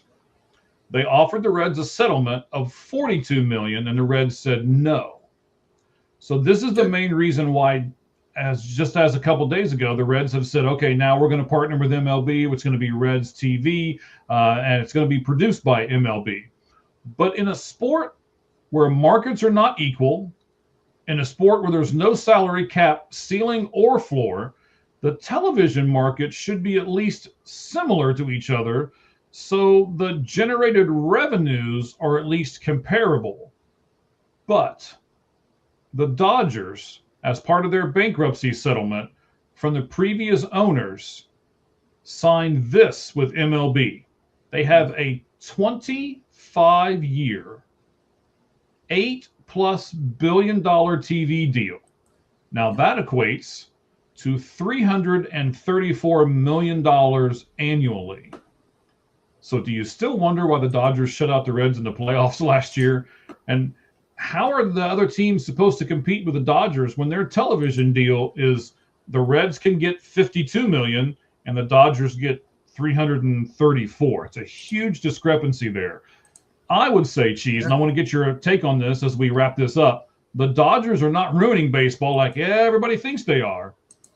Baseball is allowing the Dodgers to ruin baseball. They are allowed to. The Dodgers, they were able to get Sasaki for basically nothing, just free. Of course, he picked the Dodgers because there's a loophole. There's no posting fee if they're young enough. So basically, the Angels got Ohtani same way, basically for free. But you knew he was going to pick the Dodgers. You knew he was. That's who he's going to pick. And I don't blame him for picking the Dodgers. There's so many loopholes, things the Dodgers have exploited. They don't care that they pay the tax, the double tax. They don't care. And they have such an advantage. They can pay for, just go out and spend and really sign any free agent they want. So they don't have to trade from their farm system unless that person is blocked. So their farm system's always good. They're not like some teams. Okay, we just have to go for it. We have to until you have to give up two of our top prospects to just get it. This is our year. They don't have to do that ever because they can just go out in free agency and sign whoever they want. They could sign Framber Valdez if they want right now. They could give him more money than anyone. So there is a huge problem. And the Dodgers, they're doing everything according to the rules, but the rules suck. And one thing you mentioned, you said that the Reds were offered 42, they were owed 52. In December, did you see the Cardinals were not even paid at all? Yes. By that group. Yeah. Not even paid. The Reds were either they take that settlement or they take nothing, and they chose to take nothing. So a lot of those teams were paid nothing for that television contract last year, and a lot of fans don't know it. Unbelievable. Yeah. So, yeah, I mean, you've already got a middle market team, right? That is, I don't want to say struggling to make money, but is not, is not making money like some of the upper echelon teams. And then you do this to them too, and you say, we still want you to compete with the big guys, and it's darn near impossible. So, real quick before we go to football, sure. World Series odds. Oh, here we go. Who do you think's first? Well, Dodgers are first. There's no doubt. Plus 220. That's insane. No, everyone else is plus 1,000 or way more. Plus 220. I've never seen World Series odds like that in my life. Usually there's 4 or 5 teams. Like plus 1,000 used to be like the minimum, maybe plus 750. Plus 220. And you know what? That's probably a smart bet, to be honest with you. To bet. I don't know why you'd bet anyone else, but I don't know. I'll have to take a look at it. We'll have to look at that here in a future episode. That'll be good. Send that to me, and we'll take a look at it. Okay. All right, buddy. So I know it is your time to shine because you are ready for the NFL. So let's give it to you. Let's give you the music. Let's give you the graphics. Let's go.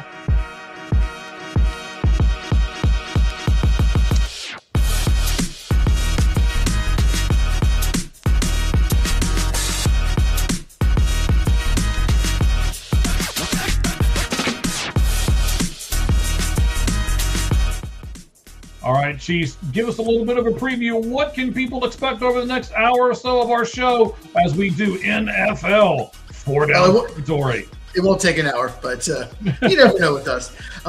Arizona Cardinals have a new head coach. The Vikings fire their general manager during Senior Bowl week. And we have to talk about the NFL international games. And once again, everyone watching, we are doing a Super Bowl preview tomorrow night, same time, at 8 Eastern, 5 Pacific. So make sure you check it out. And make sure you subscribe. Hit the bell for notification. If you're watching YouTube, hit that thumbs up button, please. That's right. Okay. All right. We appreciate it. So now something we've not mentioned that I think I want to do right now. Okay. What is our lights out list? Our version of the top 10 Chiefs. What are we going to do here at the end of the show? So we're going to do, there's 10 new coaches. One not official, but we know who's going to coach all 10 teams. We're going to do the list from 10 to 1. We're going to pick the best hires, not the best team, not the best situations, the best hires of the 10. So basically, we would have hired number 1. The last person of the 10 we would have hired at number 10. Oh, no, wait a minute. How are we doing this? I thought this was the best fit for the teams. Oh, I have the best hires. I didn't have best fits. I had best hires, like who I would have hired, like 1 through 10. Well, I may have to restructure my list a little bit while you're doing your stuff here. So, okay, not a problem. We'll get everything matching here. So, all right, sir, where do you want to start? Let's start with your Arizona Cardinals. You are a Cardinal fan. Wait. Yes. So they hired the Rams offensive coordinator, Mike LaFleur, not Matt, Mike, as their new head coach. Obviously, he is the younger brother of Green Bay Packers coach Matt LaFleur. I hate saying that. The rumor is the Cardinals wanted Seahawks offensive coordinator Clint Kubiak. When the Cardinals, didn't hire someone right away, we knew they were waiting for someone, and we figured it was Clint Kubiak. Both of us, we figured that. Mm-hmm. But he apparently is going to be the Raiders coach once the Super Bowl is over. You are, like I said, a fan of the Cardinals. Do you like this move hiring Mike LaFleur? I mean, I would have liked Clint Kubiak more, but Mike LaFleur is not a bad fallback option. It's still a fallback option, though. Well, was it important, do you think, to get an offensive-minded coach? They went defense last time. You kind of convinced me of something here a couple weeks ago when we were talking about this. I was going through and looking. They have literally gone offense, defense, back and forth, right? Yeah. I mean, Vance Joseph, Cliff Kingsbury, Jonathan Gannon. So they've literally done this, and now here we are again, and we need an offensive coach. I think the head coach is important. I almost think the coordinators are more important than the head coach. Wow.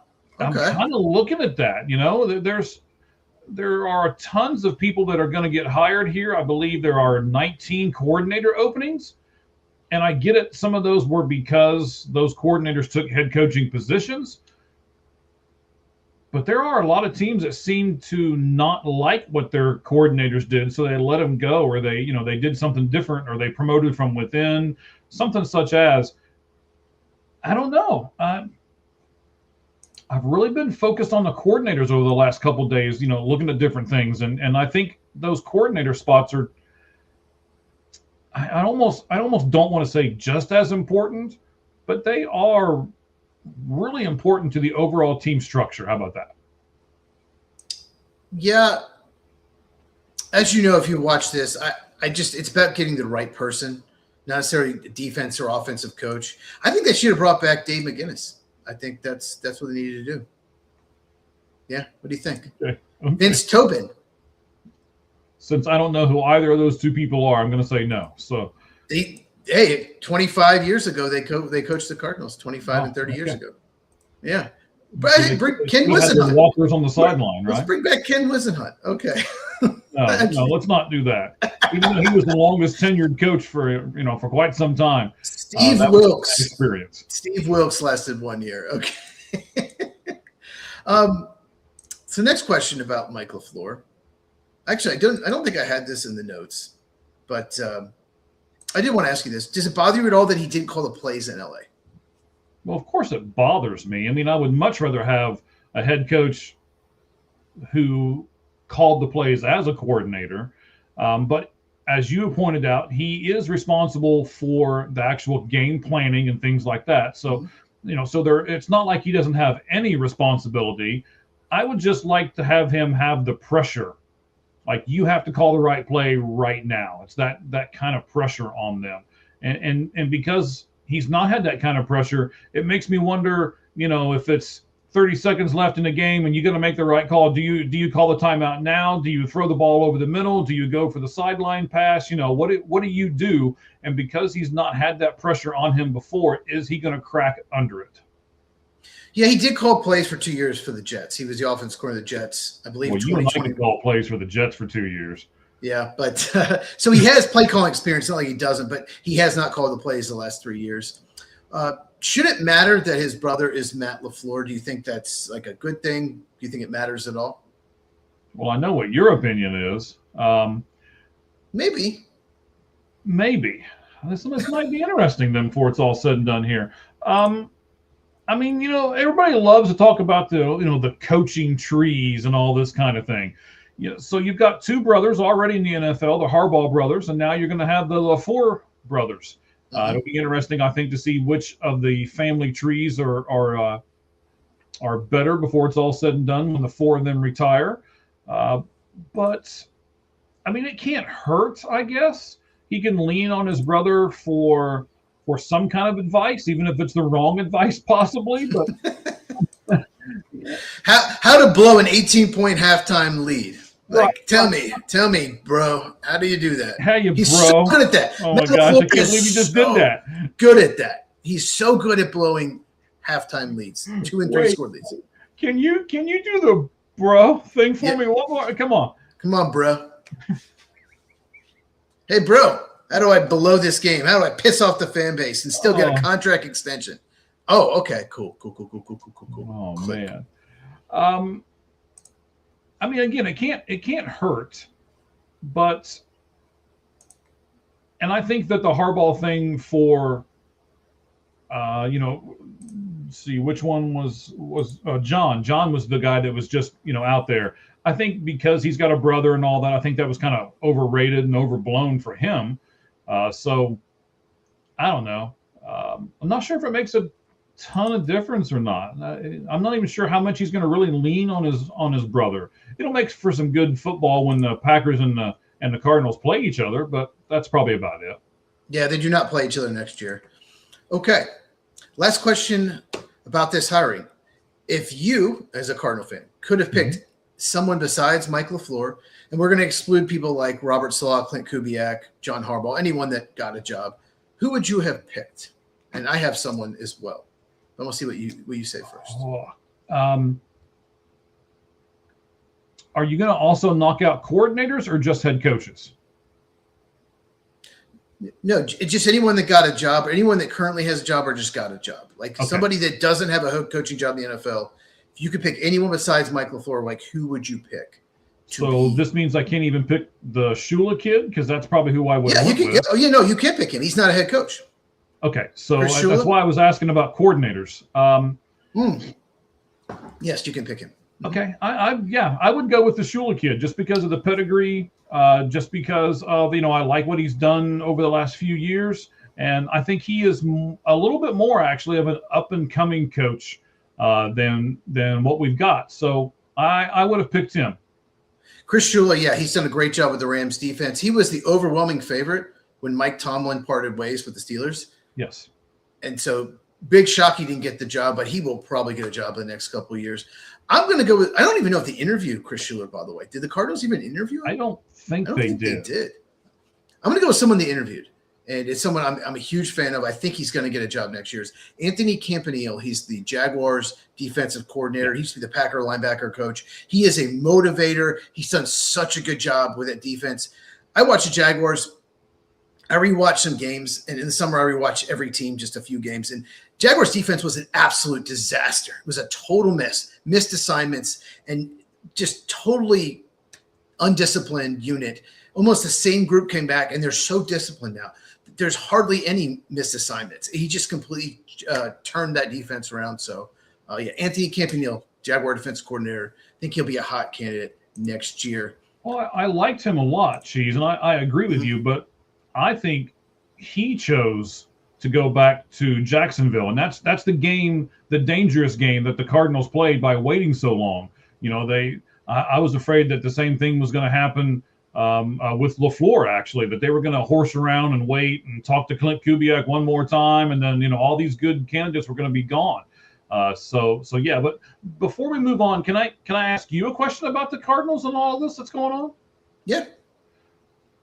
So we both know that the quarterback situation is not solved in Arizona. What if you're the Arizona Cardinals? How do you explain that to the people you're trying to interview? I mean, do you allow them? Do you say, hey, what do you think we should do? Or do you say, okay, we know what we're going to do, but just don't tell anybody? I mean, how do you do that when you're conducting an interview with a person across from you and you're the main guy on your roster you don't know what you're doing? I think that's a problem. I think that's the reason Clint Kubiak is not the Cardinal coach. He's going to be the Raiders coach. They have the first pick, and they're going to get Fernando Mendoza. And Clint Kubiak knows he's a really good fit for that offense. I think that's a problem. But you can always find someone that wants a head coaching job that will, take the risk of not having necessarily a franchise quarterback. Mm-hmm. But you have to ask what I think that's the reason so many people, did not want the Browns job or just didn't interview or just pulled out from consideration is because of the quarterback situation. So, yeah, obviously Mike LaFleur's okay with it. And whatever the plan they have, they talk. He and Monty Austin Fort, the GM, they talked about it and they have a plan. And I don't know what it will be, but, maybe Malik Willis. Who knows? But who knows? Who knows? We never know. I don't think this will happen. I think it would be a huge mistake, but it's possible they like Ty Simpson and take him third. I think it would be a disaster, but the quarterback from Alabama. But obviously, he took the job, so he's comfortable with the situation. Okay. And I think Matt LaFleur is awful. If you did not know watching this, I think he's a terrible coach for Green Bay. I think they should have fired him. But Mike LaFleur is a better coach than his brother because he is, because there's no chance that he can't be. So the Cardinals got a better coach than the Packers. So there you go. And we'll see. Well, time will tell. But we will talk more about this Kyler Murray situation as the weeks unfold and we get closer and closer to the draft, and we try to decide what the Arizona Cardinals will do with that third pick in the first round. And Kyler Murray, the thing is, I just want to say this about him. He doesn't fit every offense. He can't just. People like Minnesota should just sign him. He doesn't fit that offense at all. Like, he's not going to fit every system. So he's might be limited on where he goes if they move on from him. So just want to point that out. All right. let's talk about the Vikings. They fired general manager Kwesi. I hope I said the name right. Adofo-Mensah. Kwesi Adofo-Mensah. Yeah. Good job. Good job, sir. Good job. Okay. After 4 years, he ran the front office. He was literally at the Senior Bowl this week scouting players when he was let go. Apparently, there's been a disconnect between a lot of people in the building in Minnesota and Kwesi for years. There's even a rumor that Kwesi lost some power and that head coach Kevin O'Connell and defense coordinator Brian Flores were picking the offensive and defensive free agents. Kevin O'Connell picking the offensive, Brian Flores picking the defensive, with Kwesi just running the draft. In particular, there was a rumor that mentions that O'Connell is not happy with not only the number of draft picks, because they didn't have a lot, and also his just drafting in general. What do you think of the timing of this firing? So, basically the week of the Senior Bowl. Well, first of all, fans that are still with us, and we thank you that you guys are, you can always comment. We haven't had a comment for a while, so click some of those buttons and give us some things to talk about besides what we're doing right now. We are talking about the Minnesota Vikings and their firing of their general manager. That was meant to be insulting, Cheese. There's no other reason why you do it during Senior Bowl with him on the sidelines and everything else, and everybody knows he's there. That's the only reason you do that, is he pissed somebody off. And they're like, all right, well, we'll just wait and make this a public display. And that's exactly what they did. Vikings are a mess. It's just the timing of it. Look, I get it. If you fire him middle of the year, if you fire him at the end of the year, I get it. Okay. He hasn't drafted well. He's done some good, but most of it's not been good. But he literally flew to Mobile. Right. And was talking to players, meeting with them, because they have dinner. The GMs and the coaches meet with the players. They have dinner at night with these players. He's doing his job. And the timing of it, and I kept waiting for Ian Rappaport or Adam Schefter to report something big happened, something just tipped the scales, and nothing. You're right. They decided to do it at just a terrible time. So you're saying he didn't go to college at Michigan? No, he went to Ivy League school, actually. Okay. I'm just I get what you're poking at Michigan a little bit there. Well, I mean, yeah, and he didn't, he wasn't hanging with OnlyFans models or anything like that, like the Michigan coach. No, no. But God, that Michigan story is still crazy. Sherrod Brown, I just crazy. Okay, so if I'm the owner, and there was tension and there was issues between the coach and the GM, and obviously he wasn't doing a good enough job. The Vikings won, I think, their last 5 games, but in the middle of the year, it was a disaster. Shouldn't they have fired him in the middle of the season when they were really struggling, and then they could have had another GM in place to start the offseason? Yeah, that makes sense. I don't know why they didn't do that. That's a question for their ownership, obviously, but if I was a fan of the Vikings, I'd be saying the same thing. Like, why did we wait this long? I get it that you want to make a fool of him, but you're making a fool of him, but you're also damaging the team as a whole. Why would you choose that? Because that had to be what they were doing. This looked like a pre-done plan. And if that's the case, that's just terrible. That's bad business. Well, I did have this in notes, but I don't know if you know this. So Jordan Addison, he drafted in the first round, very good wide receiver, tons of off-field issues. He was suspended for a while, and they blamed Kwesi for not having a plan in place besides when he was suspended. And they gave up a 4th-round pick for Adam Thielen. That was not Kwesi. He was forced to do that. I don't know if you saw that report. He was forced to do it, which is a terrible trade. Adam Thielen was clearly past his prime. He can't separate it all. Yes, now he said that when it was done. And and when he went to Pittsburgh, they released him because he asked to be released because he wasn't playing because he's just So he had already lost control by that point. So that's when you need to move on from him. That, to me, the timing's terrible. And the Vikings just are not a well-run organization. They've had some good teams. They've never won a Super Bowl, but they've had teams that have gone far. They had a very good season last year, but just you can't run your business like this and expect to be successful. But what stops Kwesi Cheese from seeing the writing on the wall and going, you know what, I'm out? Wouldn't that have looked better for him than what actually happened? He probably should have done that. He was not treated well.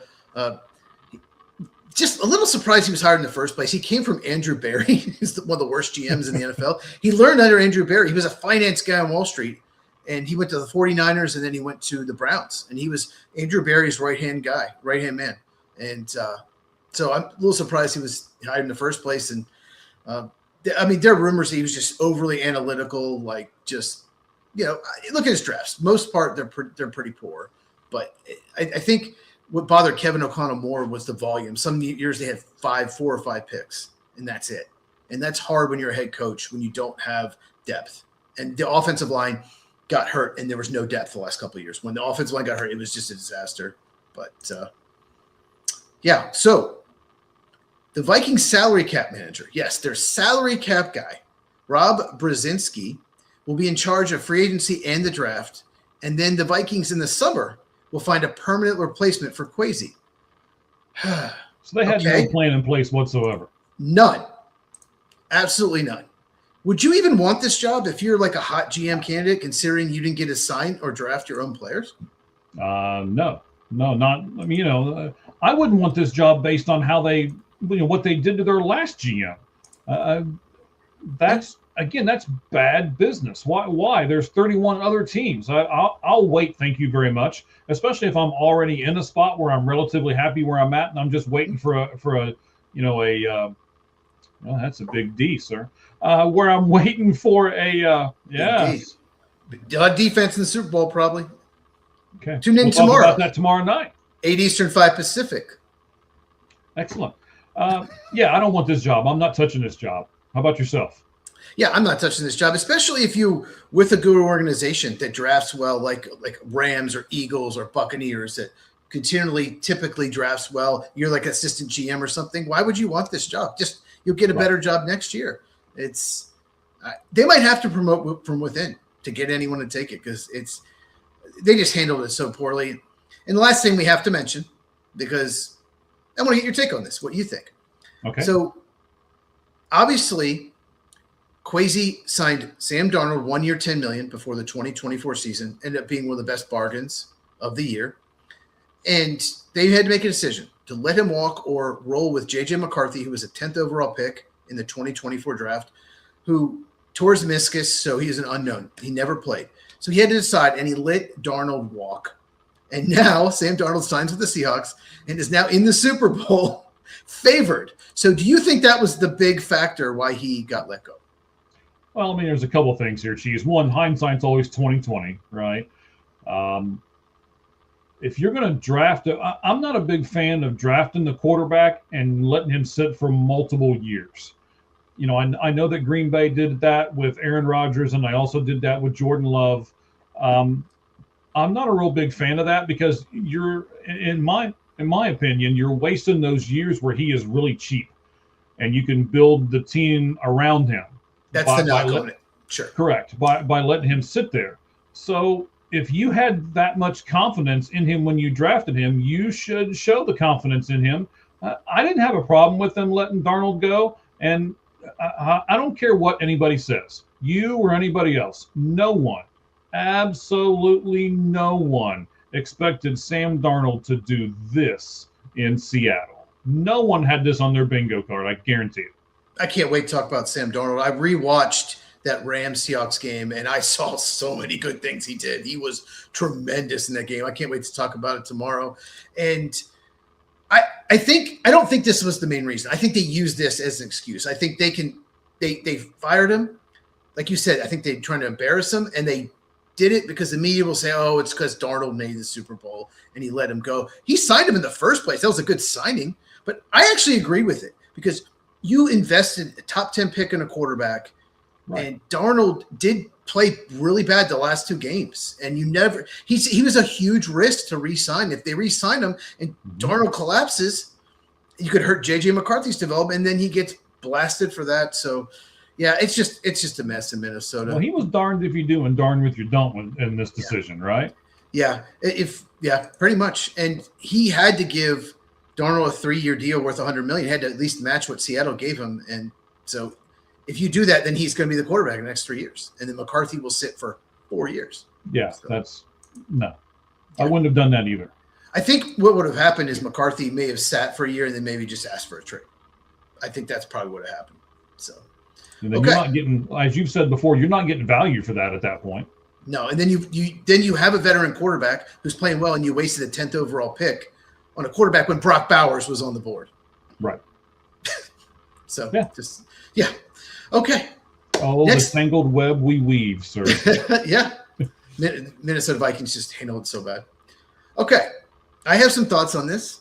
I think you know where I'm going. I want to know your thoughts. The NFL announced they're expanding international games. There will now be games in Melbourne, Australia. Yes, Australia. Rio de Janeiro, Mexico City, Munich. 3 games in London or the United Kingdom. Madrid and Paris. That's 9 total games, Mike, meaning more than half the league will play an international game. The NFL's goal is to get 16 international games a year, which means every team would play in 1 game each season. Do you think that is a good idea? Well, let me take 30 seconds to do this real quick. We are on Facebook. We're on YouTube. We're on Twitch now. We're also on X, and then you can catch us tomorrow on Apple Music and on Spotify. So I want to kind of take a backward twist to your question here. Ooh, plot twist. Plot twist here. I see dead people. Me too. So I think the fairest thing is to make everybody play a game. That's one of my big things right at the moment is that some do and some don't, and that gives some teams a fair or an unfair advantage. I'm gonna compare it to the New England Patriots season. They purposely gave them a weak schedule so that they can rebound faster, so that their fans can get back into the games and all of that. But you're making some teams, you're not having them go overseas. Some teams you are. I don't like it. I'm not sure if I want the expansion of the games, but I also think it's the most fair thing to do as far as to the teams and to the players, and honestly, even to the fans, is to make everybody play a game. So I'm a big proponent of everybody plays one, and I understand what the NFL's doing. I'm just not sure if I like it. You mentioned the Patriots. They didn't play an international game. They're in the Super Bowl. The Seahawks did not play an international game. They're in the Super Bowl. That travel, it weighs on you. It does. It weighs on you. And a couple points one point you made. You said every team plays a game, right? Okay, let's just say you like the Cardinals. Let's say they're playing the Chargers in Mexico City, right? Okay. Right. And then let's say the Rams, who are playing maybe the Broncos, let's say, rivals of both teams, and they're playing in Tokyo. That's a huge advantage for the Cardinals and Chargers. Mexico City flight, that's closer for the Cardinals than probably Seattle, you know? So that's a huge, it's where you play too. So it's not just, okay, it's fair for international travel.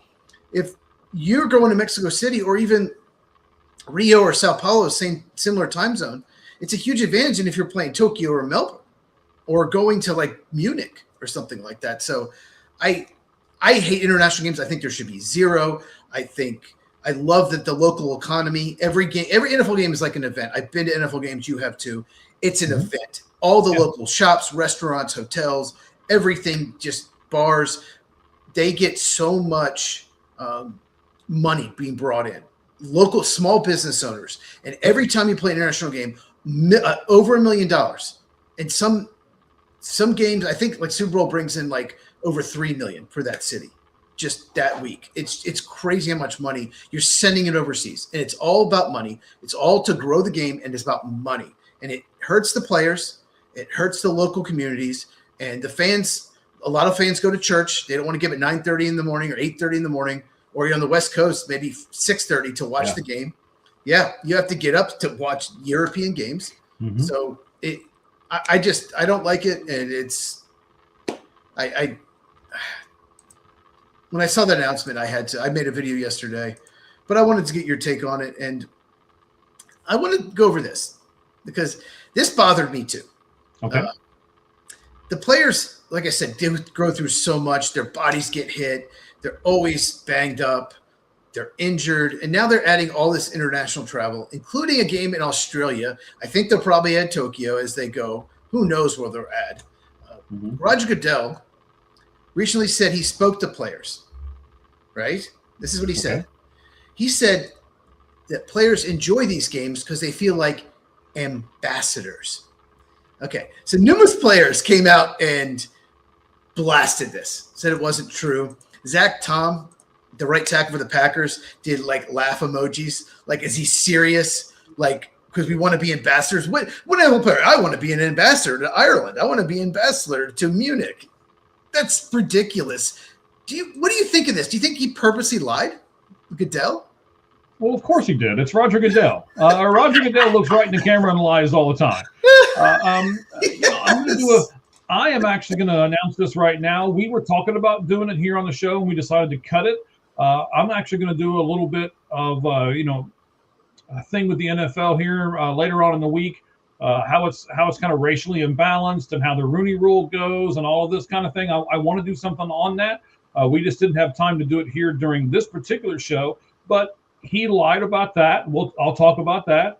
It would be like Roger Goodell standing up behind a podium saying, the players love these international games because it's like a vacation to them. Come on, Roger. Any of these players can go take a vacation in that city whenever the heck they want. Most of them are millionaires. Come on. We are, number one, we're not that dumb, or at least most of us aren't. Stop lying. And the only reason you're still there is because you're making all the owners tons of money. It's not because you're a great ambassador yourself for the game of football. You're just making everybody a lot of money. I can't believe he said that. That he's not even trying because they like being ambassadors. Can you name one player that ever talked about being a good ambassador to another country? I mean, it's ridiculous. No, I can't name. And I'll tell you, I was a little shocked. Again, you know this. Our fans know this. Bengals guy, Arizona Cardinals guy, because where I used to live and where I live now. Yeah. I saw Budda Baker talking up the Pro Bowl. And a really good video. He's there and all this. And the whole time I'm thinking, really, Budda? Really? You're talking up the Pro Bowl? Really? Come on, buddy. Stop it. We all know this is a trash game, all right. And in fact, it's not even popular enough for you and I to talk about it on this show because it's meaningless. And I don't want to say these international games are meaningless because they still count for the records and all of those kinds of things. I just want it all to be as fair as possible to the fans, the players, and the media. Yeah, the Pro Bowl. When I was a kid, I liked it, but. No, it's completely But it meaningless. meant something back then. It did, but I think a lot of these players that actually go to it, it's because it's in their contract. They get a bonus if they do. Do you know that? If you make a Pro Bowl, that some teams put that in there. The Packers do not do that, but some teams put it in. If you go to the Pro Bowl, you get a bonus. So that's why they do it. But it's just crazy to me. Ambassadors, they like international games. Players hate it. They absolutely hate it. They do not want to travel. So, and plus. And I mentioned this in my video on @Football with Cheese on YouTube. Check it out, Football with Cheese, CHEZ. I mentioned that you have a bye week usually after international travel most of the time. Mm-hmm. But even so, if the jet lag, if you have hop across the pond flight, it could take 3, 4, 5 days. Your jet lag, you're back to normal, and that's your bye week. That's your week off, and your jet lag the whole bye week. Players do not like these games. Trust me. Packers did not like going to Brazil. Beginning of the 2024 season. A lot of players were complaining. I'd love to tell you that I know what you're talking about, but I've never been international, and I don't think I'm ever going to have the money to go anywhere international. So I'm just going to have to take your word on it, sir. I think I flew like Charlotte to Seattle, and back, and then I went San Francisco back to Charlotte, and I think but that took me at least 2 days to get back. Just going East Coast, West Coast, 4-hour flight. So yeah, I've done that a few times because I'm from Ohio now in Arizona. Okay. Yeah, it takes you a little bit to adjust. I can. That is true. That is a true thing, especially the older that you get. So I'm thinking the older players are even worse than some of the younger players are. Oh, absolutely. Okay. Now we've also got to get to this poll question here. Let me give our fans a few seconds to go to at All Gloves Off SM and vote for that one more time here. It is The following is the question. You have a few weeks between the Super Bowl and spring training. What sport are you going to watch the most during that time? Your choices are the Olympics, NBA, hockey, and UFC/WWE. It's really, really close on the voting right now. We'll get to that here in just a moment. What are you laughing at? A friend of mine just sent me a video. They introduced the 3 quarterbacks to the Pro Bowl for the AFC, and it's Joe Burrow, and then he looks over and sees Joe Flacco and Shadur Sanders, and he makes a face.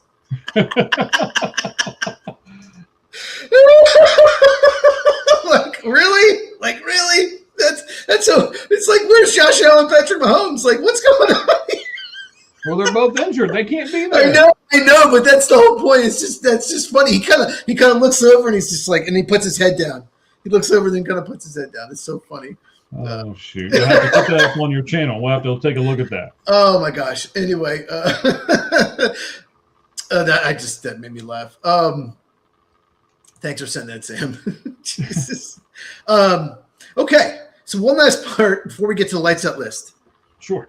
And what are we doing our lights out list on today, sir? Okay, we're going to do the top 10 hires, the best hires. I should have communicated that better. My fault. The best hires, 1 through 10. Okay. I've adjusted a little bit as we've talked, so okay. we're good. So one last question about this, and I think this is an important one. Do you think all this travel, these international games, say every team plays 1 a year, will lead to an 18-game schedule and 2 bye weeks to give the players more rest throughout the season? Well, if it does, then it'll actually do something positive, because I'm a huge proponent of that, especially the 2 bye weeks part. You know, 1 bye week in the first part of the season, 1 bye week in the second part of the season. And if that would make so much sense. They should do it. I'm even going to go a step further. So you should get your bye week after your international game, and then you should get your second bye week in conjunction with like that Thursday night game or something like that. So it would have every team play an international game, and it would have every team play on Thursday night. I love that, and I played around with this. I have not made a video on it. I kind of did a mock video. You know, I wasn't going to release. And it just got long and boring. But I played around with it, and I figured out a way. Not you, sir. There is no way you could get boring, sir. Well, it's just very detailed. And I went through every team, and I went what their schedule could be. I went through all the teams, and I'm not even a schedule maker. You know, that's not my job. I don't do that anything like that in real life. But I figured out a way to make the bye weeks fair. You know how some teams will have their bye week, and the other team hasn't had them yet. They might play 3. They might have had like a week 6 bye week, and then they'll play 3 teams in a row that have had their bye, and that's a huge advantage. There's a way to do it with 2 byes. This is with 2 byes, 18-game schedule, where every team you play either had a bye week the same as yours, or fix the Thursday so you don't always get the 3-day advantage. Because when you play Thursday, there's a way to do it. Because I did this. It took me like 45 minutes. I figured it out. So you can do it, especially with it, but once again, 2 byes, 18 games.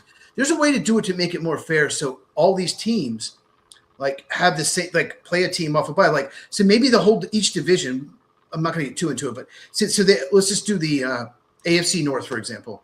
Okay. You can have the Ravens, Steelers, Browns, and Bengals have the same, one of the same bye weeks. One of the 2 be the exact same, because non-international one. And then they all play each other the next week. You can do that. It's not difficult. It literally took me 45 minutes. I wrote it up. I did 20 weeks with 2 byes. I have it all written out. And I did a mock video. I got about 18 minutes in and realized it was so boring. I'll try to make it short. I'm going to try to make one in the off season, but it's not complicated. If you would like to see Cheese do that mock video, let us know in the comments. Let us know in his comments over on his channel as well. That is Football with Cheese. You can go over, hit the like, the subscription, the bell, all of that good stuff. And then you'll never miss a video that we do. I still have my notes. I'm sorry? I still have my notes. But anyway, go ahead. Notes. Okay. Yeah. Okay. So you can still do the video. Are you okay if we do the poll question now before we do the lights out list, buddy?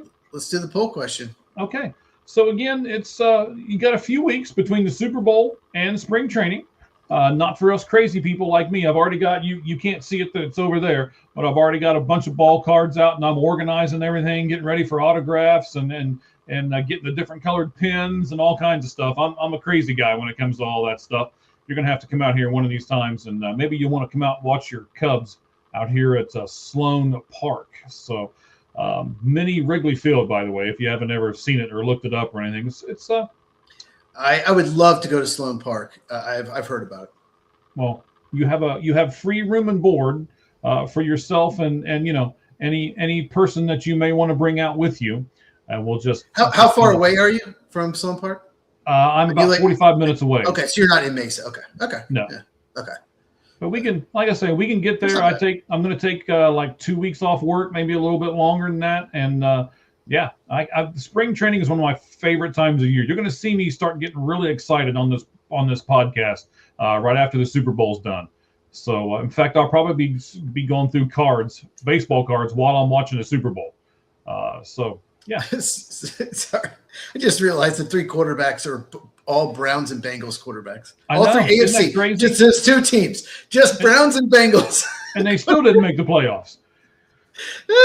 Yet they've got all the Pro Bowlers and quarterback. Pro Bowl is dead. It is dead, like you said. Still can't make the playoffs. That tells you all you need to know, right? Yeah.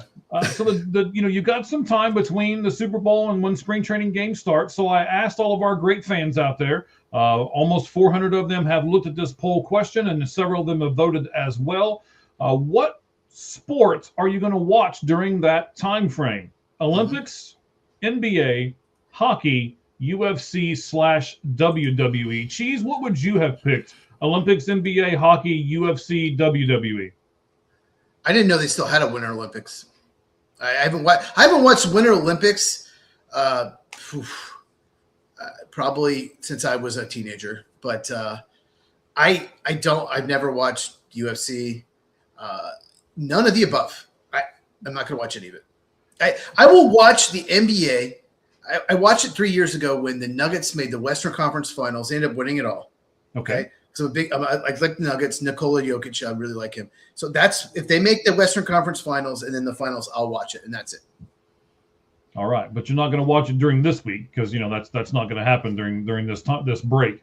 No, I'm a pretty big UFC WWE guy. I'm probably honestly going to get more into UFC because it's now on Paramount. It's a much cheaper avenue for me to watch. One of the big deterrents for me was that it was so expensive. So I may get into it a little bit more now that it's on Paramount Plus, and I don't have to pay so much for it. So I would go UFC WWE. I'm not a hockey guy, barely an NBA guy, and I might watch the Olympics if my wife wants to. That's about the extent of it. So, but let's talk about our fans. Our fans, UFC WWE, 14%. That was the lowest total. NBA and hockey are tied at 26% apiece, and the Olympics are leading the way at 34%. So that's what our fans have said. They've still got. Me too. I don't know anyone that watches the Winter Olympics. I don't know a single person that watches it. I know a lot of people watch the Summer Olympics, but not the Winter Olympics. Yeah. So there's where we are, buddy. There's where we are. Let's jump into this lights out list, and let's do it now.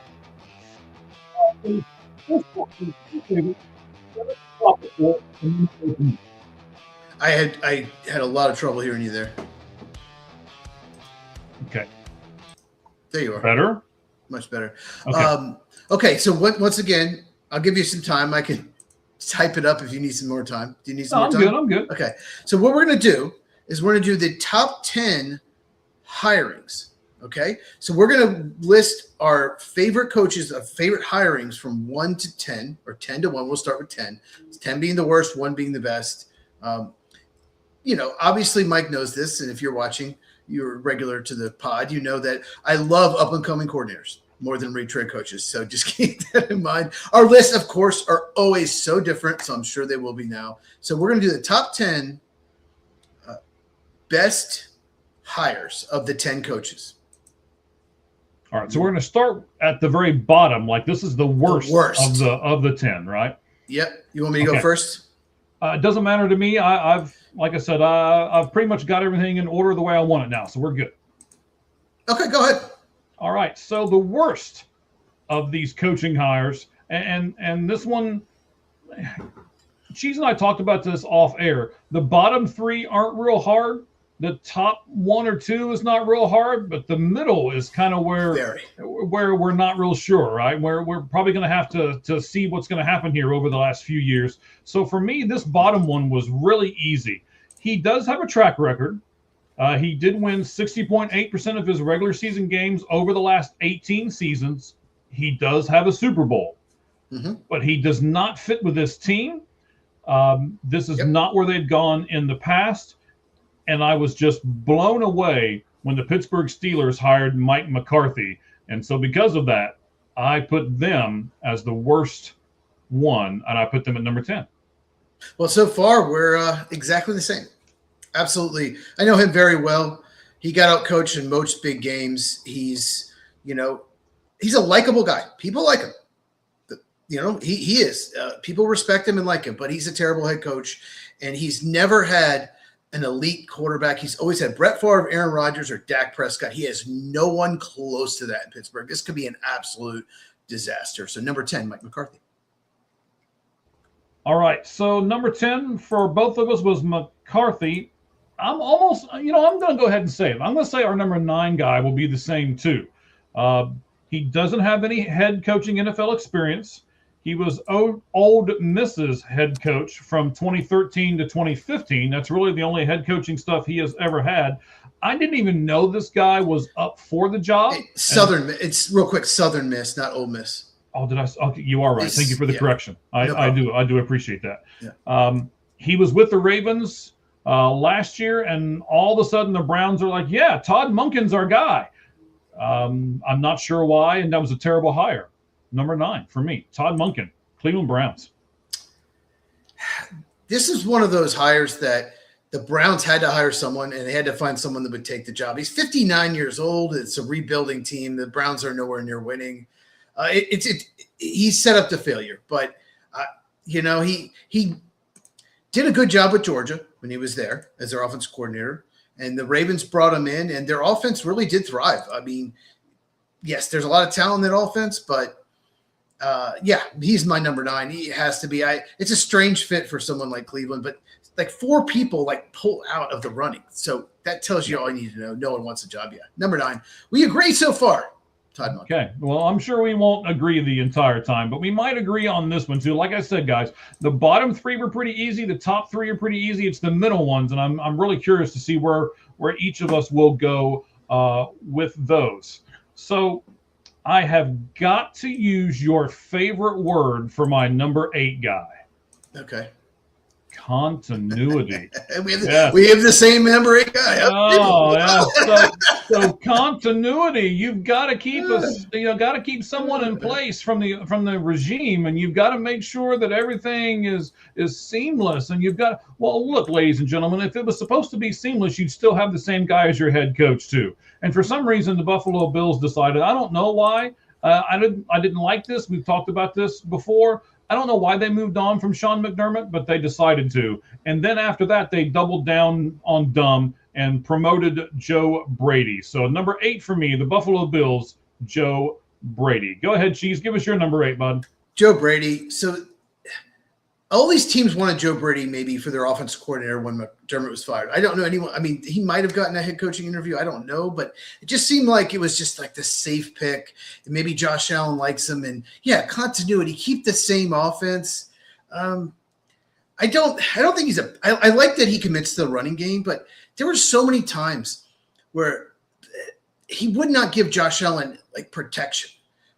Because Josh Allen's mobile and big, we're just going to block with the front 5, and people would blitz him. The Chiefs would, and he would not leave a tight end or running back in. He was stubborn. It's like he didn't adjust, and he got out coached by Steve Spagnuolo so over and over in the playoffs. Mm-hmm. So it's a questionable thing. I have him at 8, but yeah, Joe Brady, number 8. All right. Hopefully we don't match the entire time. We're about to get into this part to where it should be different. We'll see if it is here.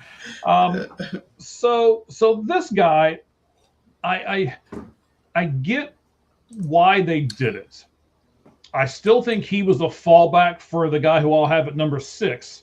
But 38 years old, and he's associated with people like Kyle Shanahan and Sean McVay and stuff. Oh no, I can already tell by your we're gonna do it again. We're the same. So we did not try to do this. We did not talk about this off air, I swear. Go ahead. But as we pointed out earlier, I wish he would have called plays. Yeah. I get it that he's a new guy, he's an up-and-coming guy, but I just thought that since the Arizona Cardinals settled for Mike LaFleur, that I put him at number 7. So 7 for me, the Arizona Cardinals hiring of Mike LaFleur. Yeah, 7 through 10 was easy for me. It's the rest of it got hard, the middle. But, yeah, he has to be 7 for me. I do like a lot of the game plans.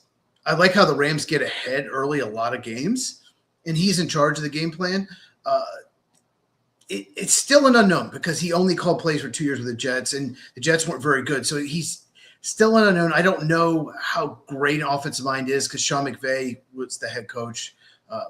And he is a LaFleur, but doesn't mean, doesn't mean he'll be like his brother at all. But, yeah, Mike LaFleur, I would have preferred Kubiak, but, yeah, he's my number 7. All right, so I kind of gave it away when I was talking about the number 7, who my number 6 guy is going to be. The Raiders waited and waited and waited, and technically they haven't signed him yet because they can't. It's a technicality until the Super Bowl was over. You can't take anyone from those two teams right the moment, so they have to wait. But we're relatively certain that Clint Kubiak is going to be the new fit in L.A. I'm just not sure if he's a great fit for them. L.A.? Las Vegas. Yeah. Los Angeles Raiders. There goes that Mike's showing his age there. Yeah, Los Angeles Raiders. Yes, I am. I know they've got some offensive pieces, right? They got Bowers at tight end. They've got Genty as the running back. Now they'll probably have Mendoza for the quarterback unless they get absolutely wild with some huge trade and they give up that pick. So I get it. You probably want an offensive guy with those offensive pieces. But the Raiders are just such a poorly run organization. I'm not sure if even a guy like Clint Kubiak can save them. And he was the guy that I wanted in Arizona. So because of that, I put him at number 6. Okay. More on him later.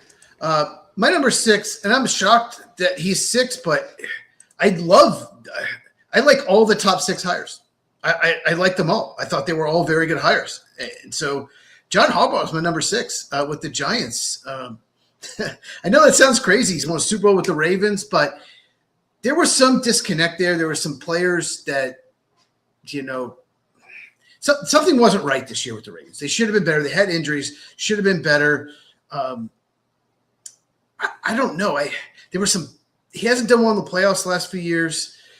I still think it's a good coach. I think he's respected. I think he can run the program. I just like the other 5 better. So John Harbaugh is my number 6. I'm glad I didn't.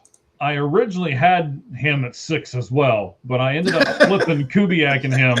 So he's my number 5 guy. Okay. And I'll tell you why I went back and forth and back and forth. You can say, and you did, you just said it, Harbaugh has not had recent success. He's had success, just not recent success. And the other problem here is the Giants are in the same boat. They've had success, but just not recent success. And why would you want to combine two things that have not done well recently? I'm not sure why you'd want to do that. And plus the money they had to pay for him and everything else. So that's why I'm putting him at number 5. I'm not sure how well this relationship is going to work. And I think if it goes bad, it's going to go bad quick. And the fan base is just going to, go crazy because they had to pay so much to get him. And there may be a big disappointment coming here. But I will tell you this: I can't wait to watch Scatterboo jump back out there in a Giants uniform. Well, I'll say this: they underachieved this year, so it's probably going to be fine the first year because they're going to improve. They're going to be better. I just think it was a terrible decision hiring Matt Nagy as the offensive coordinator. I don't think he's a very good coach at all. I think he just lucked into Patrick Mahomes and Andy Reid. I think those are the, so I'm just shocked that he hired Matt Nagy as the offensive coordinator. So your rule, I mean, this is like we're going to have to make like the rule of cheese here. I believe rule number 1 is going to be don't hire a coach or coordinator that's named Matt, right? Yes. Do not hire anyone named Matt. Okay. Yes. Okay. My number 5, I thought he'd be higher, but I really like I said, the top 5 is Robert Saleh for the Tennessee Titans. Didn't go well with the Jets, but it's the Jets, poorly run. There was a power struggle with him and Aaron Rodgers. They never connected. So, it just didn't work out there. But he's such a good defensive coordinator, great defensive coach. And they could have just gone after an offensive coach because they have Cam Ward. And they could have hired Matt Nagy. Oh, my God, that would have been a nightmare. But I like the fit there, and I think he's going to do a good job. He's at 5 just because I love the top 4 guys even more. Okay, I get it. I understand that. I'm going to go with my number 4 guy, and it's mainly not because I'm not sure about him. I'm not sure about the team he's with. I mean, we talked about Arizona not knowing what their quarterback situation is. This team doesn't know what their quarterback situation is either. They've got a problem at running back. They've got overpriced people on this roster that they're going to have to make some big-time decisions on. And because they're the overpriced people, they still may have to have huge hits against the cap, and they don't even have those players anymore. So I think poor Jeff Hafley has gone to Miami, and he's going to inherit just a mess. And I'm not sure if he's going to be able to handle it. He was a defensive coordinator with the Packers. He does have some head coaching experience with Boston College, but it's a college and college and NFL are 2 different beasts, 2 different animals. And I'm not sure if it's going to be okay for him. So that's why I put Jeff Hafley and the Miami Dolphins as my number 4 coaching hire of the offseason. More on him soon. But I'll just say this. Yeah, you make a good point, but that's not a great job. It's not. But it's still a good hire. But you're right. It's a terrible job. The roster stinks. Absolutely stinks. Yeah. But I'll talk about him in a second. My number 4 is Kevin Stefanski of the Falcons. Kevin Stefanski, I think he's a really good coach. I think he's a good offense. He's won Coach of the Year twice. He's gotten the most out of – he's never had good offensive players. He had Nick Chubb. Who else? I mean, he just never – David Njoku, he had some good tight ends this year, but he's never had Deshaun Watson was thrown on him, and he comes from the Shanahan McVay coaching tree. He was offensive coordinator in Minnesota. I think he's such a good fit in Atlanta, and I think he'll do so much better there, much better job. So number 4, Kevin Stefanski. All right, more on him later. Okay. And by the way, Jaguar fan 44. I've told people to put stuff in the comments. I do see your comment. Let us finish the list here, and then we'll talk about your Jags here in just a moment. Oh, good question. Those are some really good questions. Yeah, we will get to you. I don't want you to think, oh, they're ignoring me, or we're not. We're just doing the list, and then we'll get to you here in just a second. So my number 3 guy is going to be a job that I didn't think was really an attractive job because I didn't know if they had enough. But it seems like if you've got your quarterback in place, then you can kind of fix the rest of the roster and surround it with that quarterback. So the Tennessee Titans have their quarterback. They've got him in place. They've got him cheap for the next few years. And I like Robert Saleh. I really do. I like his makeup. I like his leadership that he's shown on the sidelines when I've seen him on games. And man, I almost say he's fantastic. You're very welcome, Jags fan. I see you, buddy. And I almost want to give him kudos because he won 20 games with the New York Jets. I mean, for God's sake, I don't think anybody's done that for a long time. I know he went 20-36, but for God's sake, you won 20 games with the New York Jets. You should get some kind of trophy.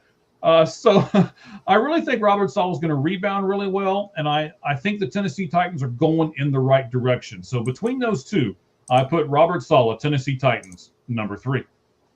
Okay. My number 3, you just talked about him, Jeff Hafley, terrific defensive coordinator for the Packers.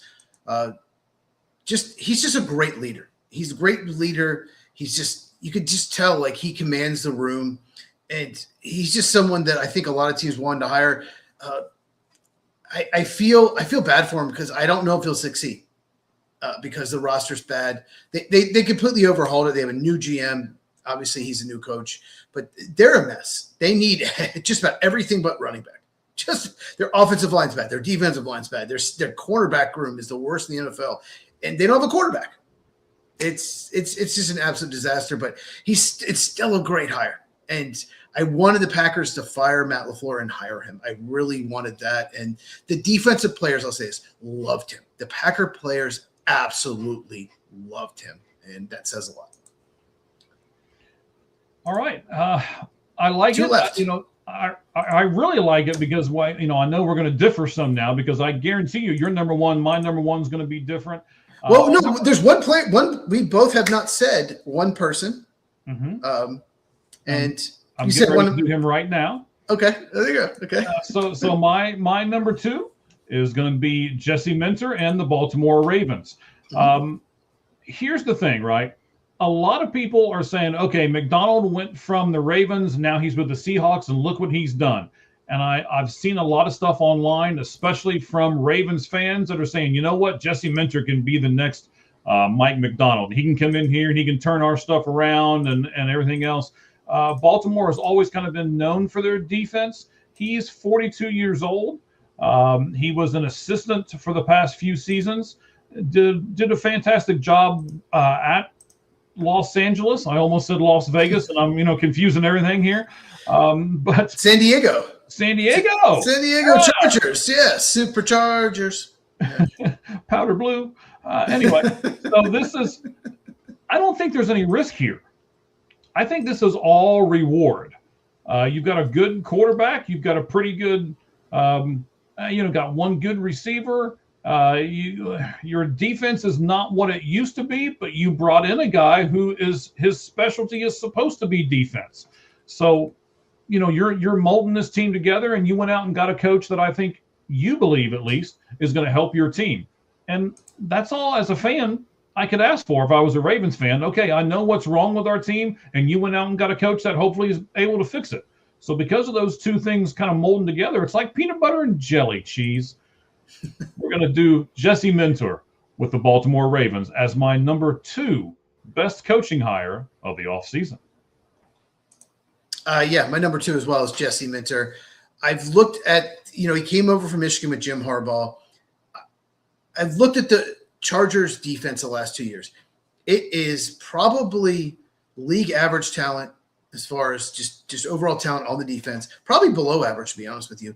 And it seems like top 5 defenses back-to-back years. It's incredible what he does. He makes good adjustments. He gets the most out of his players. There are games where they don't even get good pass rush, and they're still playing good defense. So he's done a tremendous job. It was time. It was time for him to get head coaching. And as soon as Harbaugh moved on, that was the guy I thought. I was like, that's who the Ravens are going to hire. It seems like a great fit. The Ravens defense has completely collapsed last couple of years, and so they need someone to turn that around. Yeah, number two. Jesse Minter. Yeah, I agree with you as far as the fit goes. Jesse Minter. He was like, okay, I thought about Jesse Minter with the Ravens, and to be honest, yep. I think both of us said it. I was going Shaw with the Steelers, and that's why my McDonald was number 10. No, I'm sorry, Shula. Yes. Boy, I'm just man. And I thought Kubiak Cardinals would have been a great fit, but he didn't choose it. Yeah. Yeah. So, since these things didn't work out quite like we kind of thought they would, that's why this list is so interesting. Where do we think these teams are going to go now that they've made their decisions? So number one for me, I like this team, and you almost have to put this guy at number one because he's been beat on so much in Cleveland, and he got 2 NFL Coach of the Year awards. So hopefully he can take that for maybe the worst run organization. Right. I mean, kind of like Robert Saleh deserves a trophy for what he did in New York. I mean, Kevin Stefanski should get a trophy, a ribbon, probably a car, maybe a private jet. I mean, what he did in Cleveland is amazing. He took that team to the playoffs. Yes, he took that team to the playoffs. And I love what they're doing in Atlanta. Probably, I'm going to say it. We'll probably do some of these things later on in the show. best running back in football. They're in Atlanta. They've got a Michael Penix Jr. thing where they got to figure out what they're doing there. Is he the guy? Is he not the guy? But at He's least got to get healthy. He's got to get healthy too. Yeah. Correct. So, for God's sake, he doesn't have Shedeur Sanders anymore. So he's got to be doing cartwheels down there in Atlanta. So yeah. I really think this is going to work, and that's the reason why I put it at number one. I think of any of these teams and their coaches, I think this one has the highest percentage to be a win-win for both the coach and the team. So Kevin Stefanski, Atlanta Falcons, number one for me on the lights out list. I had him as the highest reach. I had him 4, but I had him as the highest retread coach. But you know me, I love up-and-coming coordinators. My top 3 are. You mentioned him. I think you had him 6, but I absolutely love Klint Kubiak. I love his play design. I love his play calling.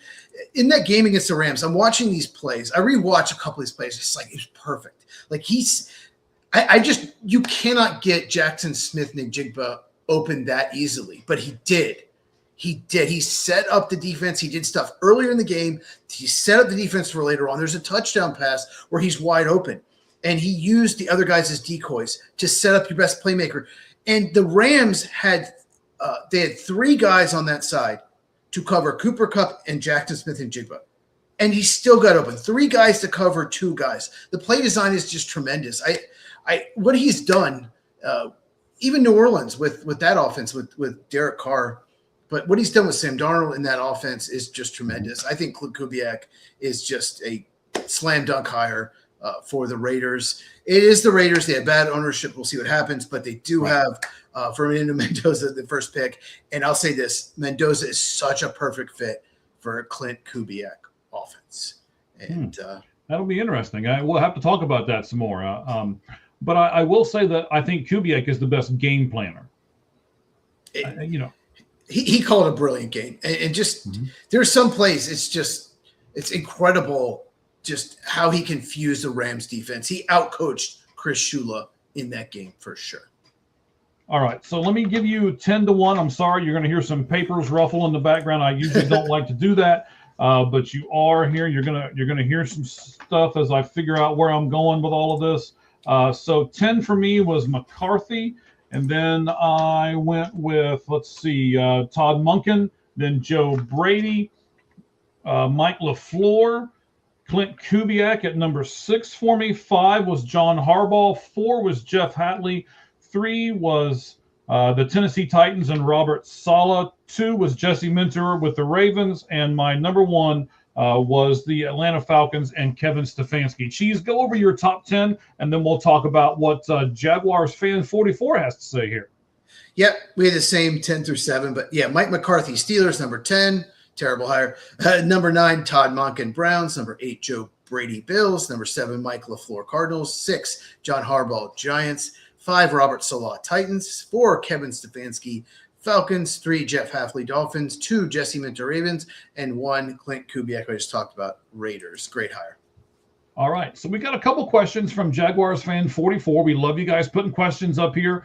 We will do our best to get to them here. So here we go. Would you re-sign ETN if you were the Jags? Cheese, I'll let you go first because my answer is probably going to be a little complicated. You know what? I'm going to let him hit free agency. And he had a tremendous year. Liam Cohen did such a good job. I think he helped ETN more than any player on that offense because he just put him in such good situations. But the cap situation isn't great. There's not a lot they can do to really – I mean, they could push some future contracts like Trevor Lawrence into future years or hurt them. But I just pay a running back.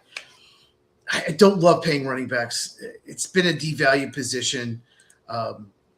So I just – which ATN you're getting? Which year are you getting? So I would probably let him walk and draft – God, it's such a weak running back class. Maybe I'm changing my mind. It depends. If you can get him for $12 million a year or less, maybe I would do it. But he might command more than that. What do you think? Okay, so before I do that, Jaguar Fan 44, you gave us 3 questions. The last one I want to get a little clarity on, so I'll give you a second to type in something into the comments here. It says, do you know any defensive end or outside linebacker free agents this offseason? Of course we know who they are, but I'm banking you're wanting to mold it more towards the Jaguar. Is it an edge rusher? Are you looking for like someone who's an edge? Because they run a 4-3. That's Anthony Campanilla's defense. They run a 4-3 base. Well, most teams are in nickel 80% of the time, but I'm thinking he's thinking about edge rusher. Okay, so give us a little clarity there, Jaguars Fan 44, and we'll answer your second question and your first question while you do that. So as far as would I sign ETN, if I have the ability, if Jordan Love falls to me in the draft, I'm taking him and I'm letting ETN walk. If I can't get a Jeremiah Love. Yeah. Or Jeremiah Love, yes. Yeah, there's no chance he falls that far. Look, I thought you were going to say there's no chance that Jordan Love falls that far because, he's not in the draft. Jaguars don't have a first-round pick. He's not falling to the late second round. They don't have a first-round pick. They traded up for Travis Hunter. So they have no chance at him. Okay, so if I can get a good running back, I guess, and there's not too many of them, then I would probably let him walk. If not, I feel like you almost have to re-sign him. The second question, would you trade BTJ? First of all, Cheese, who is BTJ, and would you trade him? Brian Thomas Jr. is the first-round pick in the 2024 draft.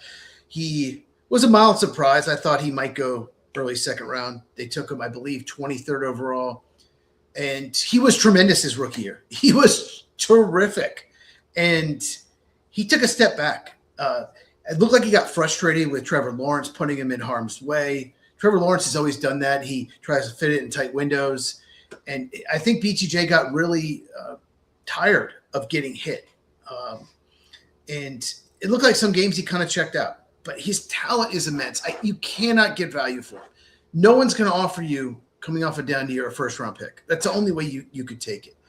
You just have to find a way to motivate him. You have to find him get on the same page as Trevor Lawrence because he is such a talent. And with Travis Hunter coming back, they have such an incredible receiving room. So with his talent, you can't get value for him. You have to roll with him and hope he improves.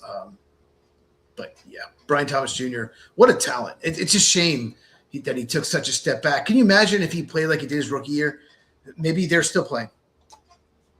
Yeah, so this is everything that we can see. I know you guys can't see it. I just realized that I was reading off the side of the board and I didn't share it with the rest of you, so I apologize. But there's Jaguar Fan 44's initial question. And then he came back with this. As we were talking about it, he asked, just edge rushers after Hines, Allens, and Walker, we struggle. Hopefully we can get ETN for less than $12 million. So I don't know about that. I don't think you're going to get ETN for less than $12 million. Cheese, you think that? Probably not. Coming off a good year, someone will probably pay him more than that. But if you can, makes sense. Real quick, I'll just say this. There's a running back I really like in the mid-rounds. Mike Washington Jr., Arkansas. I think he'd be a great fit in Liam Cohen's offense. So, Jaguars Fan 44, you want to go back and watch some Arkansas games. Mike Washington Jr., maybe third or fourth round could be available, and I think he'd be a great fit in that offense.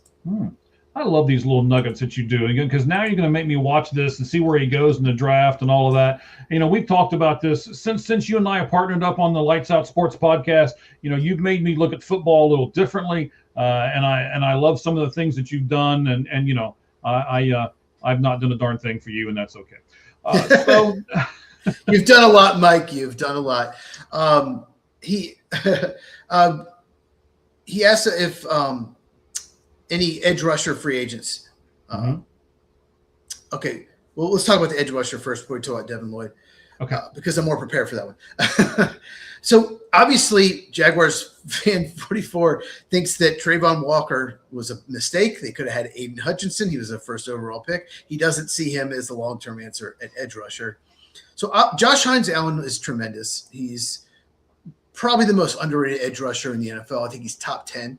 If I did a list of top 10 edge rushers, I would have Josh Hines-Allen in my top 10. So what he wants, he's so disruptive. He really is.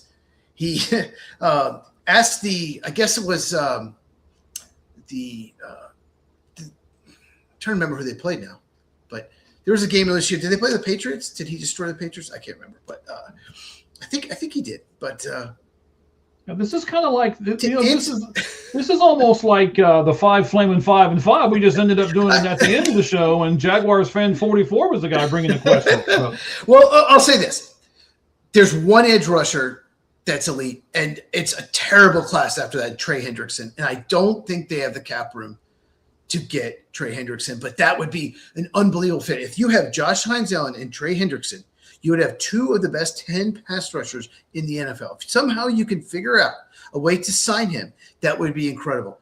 After Trey Hendrickson, it's one of the worst group of free agent edge rushers I have ever seen. Like Joey Bosa might be the next best one. I mean, just like he's so old. And so it's pretty much Trey Hendrickson or bust as far as edge rusher free agents. Otherwise, you need to focus on the draft. And so that's going to make, but now just as we're doing this for a second, that's going to make those guys out of Miami that much more valuable in the draft then, right? Oh, if yeah. the edge rusher is so bad. All and the guys edge from rushers. Texas Tech, right? All the edge rushers. Yes, absolutely. Mm-hmm. Edge rushers and offensive tackles get overdrafted every year. They do, because everyone needs them, and they're such important positions. Yeah, Devin Floyd, he had a tremendous year. Off-ball linebackers, it's just not a premium position. Someone will pay him more than what the Jaguars will pay him. So I think he is going to walk. But what a year he had! He was terrific, and it has not been talked about enough. Geez, we've done something that we haven't done for a while. We're going to have this thing end in under 2 hours and 30 minutes. I don't believe you. Well, we're going to get it. I swear we're going to. My wife is going to be so happy. I'm actually going to get to see her for a few minutes. So, yes. All right, guys. Hey, we appreciate you guys very much. Big focus on baseball this time and Super Bowl, but, not near as much as we're going to focus on it tomorrow. We're going to do a Super Bowl thing tomorrow. Cheese, before we talk about that, what are you looking at doing the rest of the week as far as on your channel? Tell us what that channel is and what you're looking at, buddy. Yeah, it's Football with Cheese, and Cheese is Cheez. What I'm got planned for this week, I'm not 100% sure. I want to do a video on the best player at every position, and I want to do a video of the most underrated player at every position. I will have time at some point with Super Bowl going on, so hopefully I get at least one of those done this week. But anything – cheers. Anything crazy happens, coaching, anything, I will do videos on. And I will say this. Jaguars, I got a quick mock draft for you. No first-round pick. Second-round pick, they're going to take Jake Gaudet for Cincinnati to take the place of Devin Lloyd, and Mike Washington Jr., running back Arkansas, take place of ATN. So, yes. Jake Gaudet, I hope I said his name right. What a season he had for Cincinnati. He'd be a great second-round pick for the Jacksonville Jaguars. All right, fantastic. Jaguars fan 44. Make sure you take some notes. And then when Cheese is right, make sure you come back on the Lights Out Sports podcast and let him know, because, he needs more people to stroke his ego. Okay. So I don't think I do, but go ahead. Well, that was sarcasm, sir. Okay. All right, guys. Hey, we appreciate you being here with us live. We appreciate you listening. We appreciate you watching. We're on Facebook. On my personal account, you can see the name right there underneath of me, and you can look it up on Facebook that way. If you like it, you can go to Cheese's YouTube. You can go to Cheese's YouTube. It's hard to then say. you can go to our YouTube, All Gloves Off Sports Media. You can go to the Twitch now that we have. We're on X at All Gloves Off SM. We are everywhere, and it's because of all of you. Cheese, about 30 seconds left. You got anything? No, I have some chicken that I'm going to heat up, so I can't wait to eat it as soon as we're done. All right, fantastic. I will do the same, just not with chicken. But hey, guys, thank you very much. We appreciate you, and we're growing because of you. So as we always say, when we end this thing out, The only thing that's fair in life is a baseball hit between the third and first base lines. Good evening, everyone. Thank you for joining.